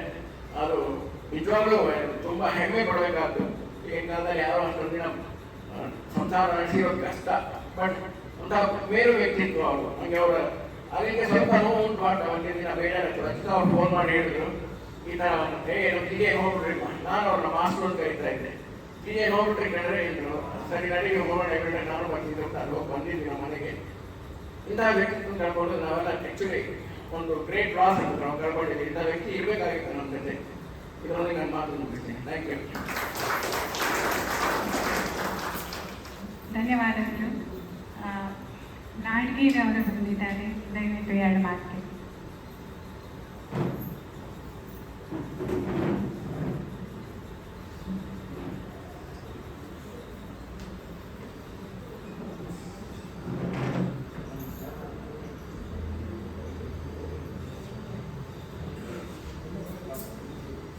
ಗುರುರ್ಬ್ರಹ್ಮ ಗುರುರ್ವಿಷ್ಣು ಗುರುದೇವೋ ಮಹೇಶ್ವರಃ ಗುರು ಸಾಕ್ಷಾತ್ ಪರಬ್ರಹ್ಮ ತಸ್ಮೈ ಶ್ರೀ ಗುರವೇ ನಮಃ. ನನಗೆ ಡಾಕ್ಟರ್ ಜಿ.ಜೆ. ನಾರಾಯಣರವರು ಸ್ನೇಹಿತರು ಅಲ್ಲದೆ ಗುರು ಸಮಾನರು. ನನ್ನ ವೈಯಕ್ತಿಕ ಮತ್ತು ಪ್ರೊಫೆಷನಲ್ ಜೀವನದಲ್ಲಿ ಅತ್ಯಂತ ಪ್ರಭಾವ ಬೀರಿ ನನ್ನ ವೈಯಕ್ತಿಕ ಜೀವನ, ವೃತ್ತಿಪರ ಜೀವನ ಮತ್ತು ನನ್ನ ಕೌಟುಂಬಿಕ ಜೀವನದಲ್ಲಿ 3 ರಂಗಗಳಲ್ಲಿ ಅವರು ನನ್ನ ಜೊತೆಗೆ ಒಡನಾಡಿದ್ದಾರೆ ಮತ್ತು ನಾನು ತುಂಬ ಒಡನಾಟವನ್ನು ಅವ್ರದ್ದು ಅನುಭವಿಸಿದ್ದೇನೆ. ಇಲ್ಲಿ ಅನೇಕ ಜನ ವ್ಯಕ್ತಪಡಿಸಿದರು. ತುಂಬ ಕೋಪ ನಾರಾಯಣರವರಿಗೆ, ನಿಷ್ಠುರ. ಮಾತು ಹೇಳ್ತೀನಿ, ವಜ್ರಾದಪಿ ಕಠೋರಾಣಿ ಮೃದೂರಿ ಕುಸುಮಾದಪಿ. ನಾರಾಯಣರವರ ಇದೊಂದು ಸ್ವಭಾವ. ಅವರು ಎಷ್ಟು ಕೋಪ ವ್ಯಕ್ತಪಡಿಸ್ತಿದ್ರು ಅಷ್ಟೇ ಪ್ರೀತಿಯನ್ನ ತೋರಿಸ್ತಿದ್ರು, ಅಷ್ಟೇ. ಅದನ್ನ ನಾನು 2 ಮುಖಗಳನ್ನ ನಾನು ಅನುಭವಿಸ್ಬಿಟ್ಟಿದ್ದೀನಿ 12 ವರ್ಷ ಕಾಲ. ನನ್ನನ್ನು ಬೈಯೋದು ಅಂತಂದ್ರೆ ಕೆಲವು ಸಲ ನಾನು ವೈಯಕ್ತಿಕವಾಗಿ ಹೇಳ್ತೇನೆ ಹತ್ಬಿಟ್ಟಿದ್ದೀನಿ. ಆದರೆ ನಾನು ಕೆಲಸ ಮಾಡಿದಾಗ ಅವರು ನನ್ನನ್ನು ಬಂದು ಪ್ರೀತಿಯಿಂದ ಅಪ್ಪಿಕೊಂಡಿದ್ರು ನನಗೆ ಅನುಭವ ಇದೆ. ನನ್ನ ಸ್ನೇಹಿತರು ಪ್ರಮೀಳಾ ಇಲ್ಲಿದ್ದಾರೆ, ಅವರು ನಮಗೂ ಕೂಡ ಅವರು ತುಂಬ ಇದರಿಂದ ಮಾಡ್ತಾ ಇದ್ರು. ಸೊ ಡಾಕ್ಟರ್ ನಾರಾಯಣರವರು 80ರ ಮುಂಚೂಣಿಯಲ್ಲಿ ಪುಣೆಯಿಂದ ಬೆಂಗಳೂರಿಗೆ ಬಂದರು. ಅಲ್ಲಿ ನಮ್ಮ ಲೈಬ್ರರಿ ಟೆಕ್ನಿಕಲ್ ಇನ್ಫಾರ್ಮೇಷನ್ ಸೆಂಟರ್ ಅಂತ ಇತ್ತು. ಆ ಟೆಕ್ನಿಕಲ್ ಇನ್ಫಾರ್ಮೇಷನ್ ಸೆಂಟರ್ ಯಾವುದೋ ಒಂದು ಡಿವಿಷನ್ನಿನ ಒಂದು 3-4 ರೂಮ್ಗಳಲ್ಲಿ ಸುತ್ತಾಡ್ಕೊಂಡು ಆ 3-4 ರೂಮ್ಗಳಲ್ಲಿ ಹಾಕಿಬಿಟ್ಟಿದ್ರು. ಇದು ಟೆಕ್ನಿಕಲ್ ಇನ್ಫಾರ್ಮೇಷನ್ ಸೆಂಟರ್ ಅಂತ ಹೇಳಿ ಆ ಥರ ಅಂದರೆ ಒಂದು ಐಡೆಂಟಿಟಿ ಅನ್ನೋದು ಇರಲಿಲ್ಲ. ಇವರು ಬಂದಾಗ ಅವರು ಈ ಒಂದು ಸ್ಥಿತಿಯನ್ನು ನೋಡಿ ಆಮೇಲೆ ಅದನ್ನು ಲೈಬ್ರರಿ ಆ್ಯಂಡ್ ಇನ್ಫಾರ್ಮೇಷನ್ ಸೆಂಟರ್ ಅಂತ ಅವರೇ ಮರುನಾಮಕರಣ ಮಾಡಿದರು. ಅದು ಆದಮೇಲೆ ಅವರಿಗೆ ಒಂದು ನಮ್ಮ ಈ ಲೈಬ್ರರಿಗೆ ಪ್ರಮುಖವಾದ ಕಾಣಿಕೆ ಇವತ್ತು ನಾಲೆಜ್ ಸೆಂಟರ್ ಅಂತ ಇದೆ. ಆ ನಾಲೆಜ್ ಸೆಂಟರ್ ಇವತ್ತು ಅಲ್ಲಿ ADE-ನಲ್ಲಿ ತಲೆ ಎತ್ತಿ ನಿಂತಿದೆ ಅಂತಂದ್ರೆ ಅವರೇ ಮುಖ್ಯ ಕಾರಣ. ಈ ಒಂದು ಅವರ ಕೊಡುಗೆಯನ್ನು ನಾನು 4 ವಿಭಾಗಗಳಲ್ಲಿ ಹೇಳ್ತೇನೆ. ಒಂದು ಆರ್ಗನೈಸೇಷನ್ ಅಂಡ್ ಮ್ಯಾನೇಜ್ಮೆಂಟ್. ಅವರಿಗೆ ತುಂಬ ಪ್ರೀತಿಯಾದ subject organisation management of library. ಅದನ್ನ ಅಮೂಲಾಗ್ರವಾದ ಬದಲಾವಣೆ ಮಾಡಿ ನಮ್ಮನ್ನೆಲ್ಲ ಕೆಲಸಕ್ಕೆ ತಗೊಂಡ್ಬಂದ್ರು. ನಮ್ಮನ್ನೆಲ್ಲರನ್ನು ಆ ಶಿಸ್ತಿನ ಒಂದು ಇದರಲ್ಲಿ ತೊಡಗಿಸಿದ್ರು. ಎಲ್ಲರನ್ನು, ನನ್ನನ್ನು ಸೇರಿ ಎಲ್ಲರನ್ನೂ ತೊಡಗಿಸಿದ್ರು. Organisation and management. ಎರಡನೇದು ಮುಖ್ಯವಾದ ಲೈಬ್ರರಿ ಬಿಲ್ಡಿಂಗ್. ಒಂದು ಐಡೆಂಟಿಟಿ ಬೇಕು ಅಂದ್ರೆ ಒಂದು ಸ್ವಂತ ಬಿಲ್ಡಿಂಗ್ ಇರಬೇಕ್ರಿ ಅಂತ ಹೇಳ್ಬಿಟ್ಟು ಒಂದು ವಿಶಾಲವಾದ ಮತ್ತು ಒಂದು ಸುಂದರವಾದ ಬಿಲ್ಡಿಂಗ್ ಅನ್ನ ಅವರು ಒಂದು ಕೆಲವೇ ವರ್ಷಗಳಲ್ಲಿ ಅವರು ತಂದ್ಬಿಟ್ಟು ಅದನ್ನೆಲ್ಲ ಅಲ್ಲಿ ಶಿಫ್ಟ್ ಮಾಡಿಸಿ ಅದನ್ನ ಮತ್ತೆ ರೀಆರ್ಗನೈಸ್ ಮಾಡಿದ್ರು. ಮೂರನೇದು ಅಂತಂದ್ರೆ service, library and information service. Service ಇರ್ಬೇಕ್ರಿ, ನಾವ್ ಯಾಕೆ ಇದ್ದೀವಿ ಇಲ್ಲಿ, ಸರ್ವಿಸ್ ಕೊಡ್ಬೇಕು ಅಂತೇಳಿ ಎಲ್ಲರನ್ನು ಒಂಥರ ಉತ್ತೇಜನ ಕೊಟ್ಬಿಟ್ಟು ಸರ್ವಿಸ್ಗೆ ಅವರು ತೊಡಗಿಸಿದ್ರು. ನಾಲ್ಕನೆಯದು ಅಂತಂದ್ರೆ ಕಂಪ್ಯೂಟರೈಸೇಷನ್ ಆಫ್ ಲೈಬ್ರರಿ ಫಂಕ್ಷನ್ಸ್. ಇದು ನಾನು ಹೆಮ್ಮೆಯಿಂದ ಹೇಳ್ತೇನೆ. ಈ ಒಂದು 4 ವಿಭಾಗಗಳಲ್ಲಿ ನಾನು ಅತ್ಯಂತ ನಿಕಟವಾಗಿ ಅವರು ನನ್ನನ್ನು ತೊಡಗಿಸಿಕೊಂಡ್ರು. ನನ್ನ ಬಿಡ್ತಾನೆ ಇರಲಿಲ್ಲ. 4 ವಿಭಾಗಗಳಲ್ಲೂ ನನ್ನನ್ನು ಅವರು ಐಡೆಂಟಿಫೈ ಮಾಡಿ ನನಗೆ ಆ ಕೆಲಸಗಳನ್ನು ಕೊಡ್ತಾ ಇದ್ರು. Computerisation of library and information system ಬಹುಶಃ ಎಂಟೈರ್ DRDO ಲ್ಯಾಬ್ಸ್ ನಲ್ಲಿ ADE is one of the few laboratories. ಅದು 1986 ಅಲ್ಲಿ ಒಂದು PCXT ಕೊಡಿಸ್ಬಿಟ್ಟು ನಮ್ಮನ್ನೆಲ್ಲ ಅಲ್ಲಿ ನಮ್ಮಿಬ್ರು, ನನ್ನ ಮತ್ತು ಪ್ರವೀಣ ಅವ್ರನ್ನ ಅದಕ್ಕೆ ಒಂದು ಲಿಂಕ್ ಮಾಡಿಬಿಟ್ಟು ಕೊಡಿಸಿದ್ರು. ನಮಗೆಲ್ಲ ಕಂಪ್ಯೂಟರ್ ಮೇಲೆ ಆಪರೇಟ್ ಮಾಡ್ತಾ ಇರುವಾಗ ಅವಾಗ ಕೈ ನಡುತ್ತಾ ಇದ್ದು, ಏನೋ ಒಂದು ದೊಡ್ಡ ನಾನು ಕೊಡ್ತಾ ಇದ್ದೆ. ಏನಿಲ್ಲ ಬನ್ರಿ ನಾನು ಮಾಡಿಸ್ತೀನಿ ನಿಮ್ಮ ಕೈಲಿ ಅಂತ ಹೇಳಿ ಅವರು ಆ ಥರ ಮಾಡಿಬಿಟ್ಟು ಇವತ್ತು ನಾಲೆಜ್ ಸೆಂಟರ್ ಅಂತ ಹೇಳಿ ಮುರ್ನಾಲ್ಕು ಡಾಕ್ಟರ್ KG ನಾರಾಯಣನ್ ಆ ಲೈಬ್ರರಿ ಅಂಡ್ ಇನ್ಫಾರ್ಮೇಶನ್ ಸೆಂಟರ್ನ ನಾಲೆಜ್ ಸೆಂಟರ್ ಅಂತ ಮಾಡ್ರಿ ಅಂತ ಹೇಳಿದ್ರು. ಅಂದ್ರೆ ಅಷ್ಟು ನಾಲೆಜ್ ಇರುವಂತಹ ಒಂದು ಇದನ್ನ ನೀವು ತಂದಿದ್ದೀರಿ ಮತ್ತು ಮುಂದೆ ಅದಕ್ಕೆ ನೀವು ಹೊಂದ್ಕೊಂಡು ಹೋಗ್ಬೇಕು ಅಂತ ಹೇಳಿ ಅವರು ಮಾಡಿದ್ರು. ಇಷ್ಟು ಒಂದು ನಮ್ಮ ಪ್ರೊಫೆಷನಲ್ ಜೀವನದಲ್ಲಿ ಕಾಣಿಕೆ ಅಂದ್ರೆ ನನ್ನ ವೈಯಕ್ತಿಕ ಜೀವನದಲ್ಲಿ ಕೂಡ ಅತ್ಯಂತ ಪ್ರಭಾವ ಬೀರಿದವರು ಅವರು. ನನಗೆ ಬೆಂಗಳೂರಲ್ಲಿ ಸೈಟ್ ಮಾಡಬೇಕು ಅಂತ ಹೇಳಿ ಒಂದು ಏನೋ ಒಂದು ಇದೆ. ಒಂದೊಂಥರ ನಾನು ಒಡ್ಡ ಅಂತಾನೆ ಇದ್ದೆ, ನನಗೇನು ಆಗ್ತಿರ್ಲಿಲ್ಲ. ಅವರು ಒಂದು ದಿವಸ ಕರೆದ್ರು ನನ್ನ, ಏನ್ರಿ ನಿಮ್ಗೆ ಎಷ್ಟು ಸೈಟ್ ಇದೆ ಬೆಂಗಳೂರಲ್ಲಿ? ಸರ್ ನನಗೆ ಎಲ್ಲಿ ಸೈಟ್ ಸರ್, ನಾನು ಸೈಟನ್ನು ಮಾಡೋಕ್ಕಾಗಲ್ಲ. ಬನ್ರಿ ಇಲ್ಲಿ ನೀವು ಒಂದು ಕೆಲಸ ಮಾಡಿ, ಶನಿವಾರ ದಿವಸ ನೀವು ಚಾಮರಾಜಪೇಟೆಯಲ್ಲಿ ಪ್ರಕಾಶ್ ಕೆಫೆ ಅಂತ ಇದೆ, ಅದ್ರ ಹತ್ರ ಬನ್ನಿ. ಅಲ್ಲಿ ಒಂದು Bengaluru city housing cooperative society ನಾನೆಲ್ಲ ಸರ್ವೆ ಮಾಡಿದ್ದೀನಿ, ತುಂಬಾ ಚೆನ್ನಾಗಿದೆ. ಅಲ್ಲಿ ನೀವು ಒಂದು ಸೈಟ್ ತಗೊಳ್ಳೇಬೇಕು, ನಾನು ಒಂದು ತಗೊಳ್ತಾ ಇದ್ದೀನಿ, ನೀವು ತಗೊಳ್ಳೇಬೇಕು ಬನ್ನಿ ಅಂತ ಹೇಳಿ ನನ್ನನ್ನು ಅಲ್ಲಿ ಕರೆಸ್ಕೊಂಡು ಇಲ್ಲಿ ಹೋದ್ವಿ. ಅವರು ಮೆಂಬರ್ಶಿಪ್ ಫಾರಮು ಅದು ಇದು ಎಲ್ಲ ಕೊಟ್ಟರು. ಆಮೇಲೆ 30-45 ಸೈಟ್ ಮಾಡಿರಿ ನೀವು. ಆಮೇಲೆ ಹೊರಗೆ ಬಂದ್ವಿ. ಏನ್ರಿ ಅಂದರು. ಸರ್ ನನ್ನ ಹತ್ರ ದುಡ್ಡಿಲ್ಲ, ನೋಡ್ರಿ ನೀವು ರಿಸೋರ್ಸ್ ಮ್ಯಾನೇಜ್ಮೆಂಟ್ ನಲ್ಲಿ ತುಂಬಾ ಪೂರ್, ಬನ್ನಿ ನಾನು ಮಾಡ್ತೀನಿ ನಿಮಗೆ ಅಂತ ಹೇಳ್ಬಿಟ್ಟು ನನ್ನನ್ನ ನೆಕ್ಸ್ಟ್ ಸಾಟರ್ಡೆ ನಾವು ಹೋಗಿದ್ದು, ಸೋಮವಾರ ನನ್ನನ್ನು ಅಡ್ಮಿನಿಸ್ಟ್ರೇಷನ್ಗೆ ಕರ್ಕೊಂಡು ಅಕೌಂಟ್ಸಿಗೆ ಕರ್ಕೊಂಡು ಹೋಗಿ ಇವರು ನಾಗೇರವರ GPF ಅಲ್ಲಿ ಎಷ್ಟು ಬಂದಿದೆ ಸರಿ ಇಷ್ಟಿದೆ, ಇವ್ರು ಎಷ್ಟು ಸಾವಿರ ತಗೋಬಹುದಪ್ಪ? ಸರ್ 40,000. ಹಾಕಿ ಅಲ್ಲಿ ನನ್ನ ಕೈಯಿಂದ ಬಾಳ ಕಳಿಸ್ಬಿಟ್ಟು, ಇವರು ತುಂಬಾ ಒಳ್ಳೆ ವ್ಯಕ್ತಿ, ಇವರು ಮಾತಾಡೋಲ್ಲ, ತುಂಬಾ ಕೆಲಸ ಮಾಡ್ತಾರೆ, ಅದಕ್ಕೆ ನೀವು ಆದಷ್ಟು ಬೇಗನೆ ಇವರಿಗೆ ಸಾಲ ಮಾಡಿಸ್ಕೊಡ್ಬೇಕಪ್ಪ ಅಂತ ಹೇಳಿ ಮಾಡಿಸ್ಬಿಟ್ಟು, ನನಗೆ ಗೊತ್ತಿಲ್ಲದೇನೆ ಅವರು CDAಗೆ 2 ಸಲ ಓಡಾಡಿದ್ದಾರೆ ನನ್ನ ಸಲುವಾಗಿ. ಬಂದ ತಕ್ಷಣ 40,000 ಬಂದ ತಕ್ಷಣ ಬಂದಿದ್ದಾರೆ ನಿಮ್ ದುಡ್ಡು ತಗೋಬೇಕಂತೆ ಹೋಗಿ. ಅವಾಗೆಲ್ಲ ಇಂಟರ್ನಲ್ ಫೋನು. ನಾನು ಹೋಗಿ ತಗೊಂಡ್ಬಂದೆ. ಏನ್ ಮಾಡ್ತೀನಿ? ಇಲ್ಲ ಸೊಸೈಟಿಗೆ ಹೋಗಿ ಕಟ್ತೀನಿ ಅಂದೆ. 40,000 ಕಟ್ಬೇಡಿ, ನಿಮ್ಗೆ ಏನು ಗೊತ್ತಾಗಲ್ಲ, 20,000 ಕಟ್ಟಿ. ಇನ್ನು 20,000 ಹಂಗೆ ಇಟ್ಕೊಂಡಿರ್ರಿ, ಆಮೇಲೆ ಅದು ಬೇಕಾಗುತ್ತೆ. ಅವ್ರು ಹೇಳ್ತಾರೆ ನೀವು ಆವಾಗ ಕೊಡ್ಬೇಕು, ಆವಾಗ ಮತ್ತೆ ದುಡ್ಡಿಲ್ಲ ಅಂತ ಹೇಳ್ಬೇಡಿ ಅಂತ ಹೇಳಿ ಅದನ್ನ ಸೈಟ್ ಇವತ್ತು ನಾನು ಬೆಂಗಳೂರಲ್ಲಿ ಸೈಟ್ ತಗೊಂಡು ಮನೆ ಮಾಡಿ ಸುಖ ಸಂಸಾರ ಜೀವನ ನಡೆಸೋದಕ್ಕೆ ಮುಖ್ಯ ಕಾರಣ ಅಂದ್ರೆ ಡಾಕ್ಟರ್ ದೀನದಯಾಳ್ ಅವರು ಬರೀ ಇಷ್ಟೇ ಅಲ್ಲ, ಅವ್ರು ನನ್ನ ಜೊತೆಗೆ ತುಂಬಾ ಒಡನಾಟ ಇಟ್ಕೊಂಡ್ರು. ನನಗೆ ಅವರು ಕಲಿಸಿಕೊಟ್ಟಿದ್ದು 3: ಒಂದು ಮಾತನಾಡೋದು, 2ನೇದು ಬರವಣಿಗೆ, 3ನೇದು ಹೆಂಗೆ ನಾವು ಒಂದು ಸಿಸ್ಟಮ್ಯಾಟಿಕ್ ಆಗಿ ಜೀವನ ನಡೆಸಬೇಕು. ಅಲ್ಲದೆ ಅವರು ನನಗೆ ಮನೆಗೆ ತುಂಬಾ ಬರ್ತಿದ್ರು. ನಮ್ಮ ಮನೆಗೆ ಅವರು ನನ್ನಿಂದ ಒಂದು 3-4 ರಿಪೋರ್ಟ್ಸ್ ಅನ್ನ ಬರೆಸಿದ್ದಾರೆ, ಅಫಿಸಿಯಲ್ ಇದರಲ್ಲಿ ರಿಪೋರ್ಟ್ಸ್ ಅನ್ನು ಬರೆಸಿದ್ದಾರೆ.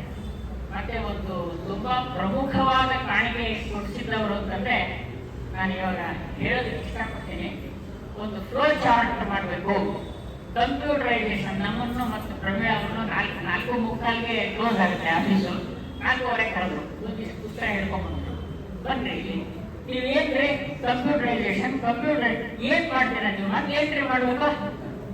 ಸರಿ, ಇದನ್ನೆಲ್ಲ ಸಿಸ್ಟಮ್ಯಾಟಿಕ್ ಮಾಡ್ಬೇಕಾದ್ರೆ ಏನ್ರಿ ಮಾಡ್ಬೇಕು? ನೋಡ್ರಿ ಇಲ್ಲಿ ಫ್ಲೋ ಚಾರ್ಟ್ ಅಂತ ಇದೆ, ಇದನ್ನ ಇದನ್ನು ಓದಿ. ನಿಮಗೆ ಫ್ಲೋ ಚಾರ್ಟ್ ಗೊತ್ತು, ಆದರೆ ಅದನ್ನು ಹೆಂಗೆ ಮಾಡಬೇಕು ಅಂತ ಗೊತ್ತಿಲ್ಲ. ಇದನ್ನು ಓದಿಬಿಟ್ಟು 2 ದಿವಸದಲ್ಲಿ ನನಗೆ ಫ್ಲೋ ಚಾರ್ಟ್ ಪ್ರಿಪೇರ್ ಮಾಡ್ಕೊಂಡು ಬರ್ಬೇಕು, ಈ ಕೆಲಸ ಕೊಟ್ಬಿಟ್ರು. ನಾನು ಅದನ್ನು ಒಂದು ಚಾಲೆಂಜ್ ಆಗಿ ತಗೊಂಡೆ. ನಮ್ಮ ಪ್ರಮೀಳಾ ಅವರು ನನಗಾಗಲ್ಲಪ್ಪ ನೀನು ಮಾಡು. ನೆಕ್ಸ್ಟ್ ಡೇ ಮಾರ್ನಿಂಗ್ 8:50 ಅವ್ರು ಬಂದು ಕೂತ್ಕೊಂಡ್ರು. ನಾವಿಬ್ರು ಹೋಗಿ ಶೀಟ್ಗಳನ್ನ ಹಿಡ್ಕೊಂಡ್ವಿ. ಎಸ್, ತುಂಬ ಒಳ್ಳೆ ಇದ್ರ ಫ್ಯೂರಿಯಸ್ ಸ್ಪೇಸ್ನಲ್ಲಿ ನೋಡ್ತಾರೆ. ಫಸ್ಟ್ ಏನು ನೋಡಿದ ತಕ್ಷಣ ಇರ್ತ ಫ್ಲೋ ಚಾರ್ಟ್ ಅವ್ರು ಏನು ಅದನ್ನು ನೋಡಲಿಲ್ಲ. ಕುರ್ಚಿಯಿಂದ ಎದ್ಕೊಂಡ್ಬಿಟ್ಟು ನನ್ನನ್ನು ಅಪ್ಕೊಂಡ್ಬಿಟ್ಟು ಲಿಟ್ರಲಿ ಎಂಬ್ರೇಸ್. ಇದು ನಾನು ಏನು ಮಾಡಿದ್ದೀನಿ, ತಪ್ಪು ಮಾಡಿದ್ದೀನಿ, ರೈಟ್ ಮಾಡಿದ್ದೀನಿ ಅಲ್ಲ, ನನ್ನ ಮಾತನ್ನ ಉಳಿಸ್ಕೊಂಡಿದ್ದೀನಿ ನಾನು. ಇದು ಮುಖ್ಯ. ಆಯಿತು. ಅದಾದಮೇಲೆ ಕಂಪ್ಯೂಟರೈಸೇಷನ್ನಲ್ಲಿ ಕೂಡ ಒಂದು ಡೆಡ್ಲೈನ್ ಕೊಟ್ಟಿದ್ರು. 28 ಫೆಬ್ರವರಿ 1987 ಅವತ್ತು ನಿಮ್ಮದು ಡಾಟಾ ಎಂಟ್ರಿ ಎಲ್ಲ ಮುಗಿದ್ಬಿಟ್ಟು ಅಲ್ಲಿಗೆ ಹೋಗಬೇಕು. ಒಬ್ಬರು ನಮ್ಮದೆಲ್ಲ ಕಂಪ್ಯೂಟರೈಸೇಷನ್ಗೆ ಸಾಫ್ಟ್ವೇರ್ ಅದೆಲ್ಲ ಮಾಡಿದ್ರು, ಅವರಿಗೆ ಅದು ಹೋಗ್ಬೇಕು ಡಾಟಾ. ಅವತ್ತು ನನಗೆ ಇನ್ನೂ ನೆನಪಿದೆ, 28 ಫೆಬ್ರವರಿ 87 ಶನಿವಾರ, ಅವತ್ತು ರಜಾ. ಆದರೂ ಕೂಡ ಇದನ್ನು ಮಾಡಬೇಕು. ನಾನು ಅವರು ಇಬ್ಬರು ಲೈಬ್ರರಿಗೆ ಹೋಗಿ ಉಳಿದ ಡಾಟಾ ಎಲ್ಲ ಸ್ವಲ್ಪ ಇತ್ತು ಮುಗಿಸಿ ಅವ್ರ ಮನೆಗೆ ಫೋನ್ ಮಾಡಿದ್ವಿ. ಫೋನ್ ಮಾಡಿದ ತಕ್ಷಣ ಅವ್ರ ಫೋನ್ ತಗೊಂಡ್ಬಿಟ್ಟು ಕಂಗ್ರ್ಯಾಚುಲೇಷನ್ಸ್ ಮಿಸಸ್ ಪ್ರಮೀಳಾ ಅಂತ ಹೇಳಿದ್ರು. ಅಷ್ಟು ಕಾನ್ಫಿಡೆನ್ಸ್ ಇತ್ತು ನಮ್ಮ ಮೇಲೆ ಅವರಿಗೆ. ಸರಿ ಆಯ್ತು ಅಂತ ಹೇಳಿ ಈ ಥರ ನಮ್ಮ ವೃತ್ತಿ ಜೀವನದಲ್ಲಿ ಅವರು ಅನೇಕ ವಿಧವಾದ ಒಂದು ಈ ವೃತ್ತಿ ಜೀವನದಲ್ಲಿ ಕೂಡ ನಾವು ಹೆಂಗೆ ನಮ್ಮ ನಿಜ ಜೀವನಕ್ಕೆ ಅಳವಡಿಸಿಕೊಳ್ಬೇಕು ಅನ್ನೋದನ್ನು ತುಂಬ ಕಲಿಸ್ಕೊಟ್ರು. ಅವರು ತುಂಬ ಜನ ಹೇಳ್ತಾರೆ, ಅವ್ರು ನೋಡಿ ನಮಗೆ ನಮ್ಮ ಮನೆಯವ್ರೂ ಅವರಿಗೆ ತುಂಬ, ಯಾಕೆಂದರೆ ನಮ್ಮ ಮನೆಯವರು ಗಾರ್ಡನಿಂಗು, ಅವರು ನಮ್ಮ ಮನೆಗೆ ಬರುವಾಗ ಒಂದೊಂದು ಗಿಡ ಹಿಡ್ಕೊಂಡ್ಬಿಡೋರು. ನೋಡ್ರಿ ಯಾಕ್ರಿ ಚೆನ್ನಾಗಿ ಬರುತ್ತೆ ಇದು. ಆಮೇಲೆ ಅವ್ರ ಮನೆಗೆ ಹೋಗಿದ್ವಿ, ನಮ್ಮ ಮನೆಯವ್ರನ್ನ ಕರ್ಕೊಂಡು ಹೋಗಿದ್ದೆ. ಅವ್ರ ಮನೆಗೆ ಹೋಗಿ ಅವರು ಏನೇನು ಬೇಕೋ ಅದನ್ನೆಲ್ಲ ತಗೊಂಡ್ಬಂದ್ರು. ಸೊ ಈ ಥರದ್ದು ನಮ್ಮ ಮಕ್ಕಳು ಮದುವೆ ಅವ್ರಿಗೆ ಆಗುತ್ತೋ ಬಿಡುತ್ತೋ, ಅಂದರೆ ಅವ್ರಿಗೆ ನನ್ನ ಬಗ್ಗೆ ಎಷ್ಟು ಕನ್ಸರ್ನ್ ಇತ್ತು ಅಂತ ನಾನು ಹೇಳೋದಕ್ಕೆ, ನನ್ನ ಮಗ ನೋಡಿ, ನನಗೆ ಪುಣೆಯಲ್ಲಿ ನನ್ನ ಸ್ನೇಹಿತರಿದ್ದಾರೆ, ತುಂಬ ಒಳ್ಳೆಯ ಜನ. ಅವ್ರ ಮಗಳಿದ್ದಾರೆ, ನೋಡ್ತೀರೇನ್ರಿ ಅವರನ್ನ ಕೇಳೋದು. ಆದರೆ ಏನೋ ಜಾತಕ ತರೋದು, ಜಾತಕ ತಂದ್ಬಿಟ್ಟು ನೀವೇನೋ ನೋಡ್ತೀರಲ್ರಿ, ಅದು ನಕ್ಷತ್ರ ಅದು ನೋಡ್ಕೊಳ್ರಿ, ನೋಡಿ ಹಾಗಾದ್ರೆ ಮಾಡಿ. ಈ ಥರ ಆಗಿದೆಯೋ ಇಲ್ವೋ, ಆದರೆ ನನ್ನ ಬಗ್ಗೆ ಡಾಕ್ಟರ್ ನಾರಾಯಣರವರ ಹೃದಯದಲ್ಲಿ ನನಗೂ ಒಂದು ಸ್ಥಾನ ಇತ್ತು ಅನ್ನೋದು ನನಗೆ ತುಂಬ ಒಂದು ವಿಶೇಷವಾದ ನನಗೆ ಹೆಮ್ಮೆ ಅನಿಸುತ್ತೆ. ಆ ಒಂದು ಚೈತನ್ಯವನ್ನು ನಾವಿವತ್ತು ಕಳ್ಕೊಂಡಿದ್ದೀವಿ. ಆದರೆ ಆ ಚೈತನ್ಯದ ಪ್ರಭಾವ ಏನಿದೆ, ಆ ಪ್ರಭಾವ ಇನ್ನೂ ನಮ್ಮ ಮೇಲಿದೆ. ಅದು ಹೀಗೆ ಬೆಳೀತಾ ಇರಲಿ ಅಂತ ಹೇಳಿ ನಾನು ಅವರ ಸ್ಮರಣೆ ಮಾಡ್ತೇನೆ. ತಮಗೆ ಒಂದು ಅವಕಾಶವನ್ನು ಕೊಟ್ಟಿದ್ದಕ್ಕಾಗಿ ಧನ್ಯವಾದಗಳು.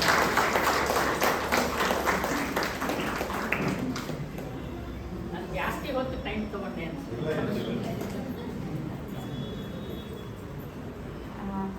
ಇನ್ನು ಸಮಾರಂಭ ಮುಗಿತಾ ಬಂದಿದೆ. ಒಂದು 3-4 ನಿಮಿಷದ ವಿದೇಶದಲ್ಲಿದ್ದು ಕೆಲವ ನಮ್ಮ ಸಂಬಂಧಿಕರು ಕಳಿಸಿದ್ದಾರೆ, ನೋಡೋಣ ಅದನ್ನು.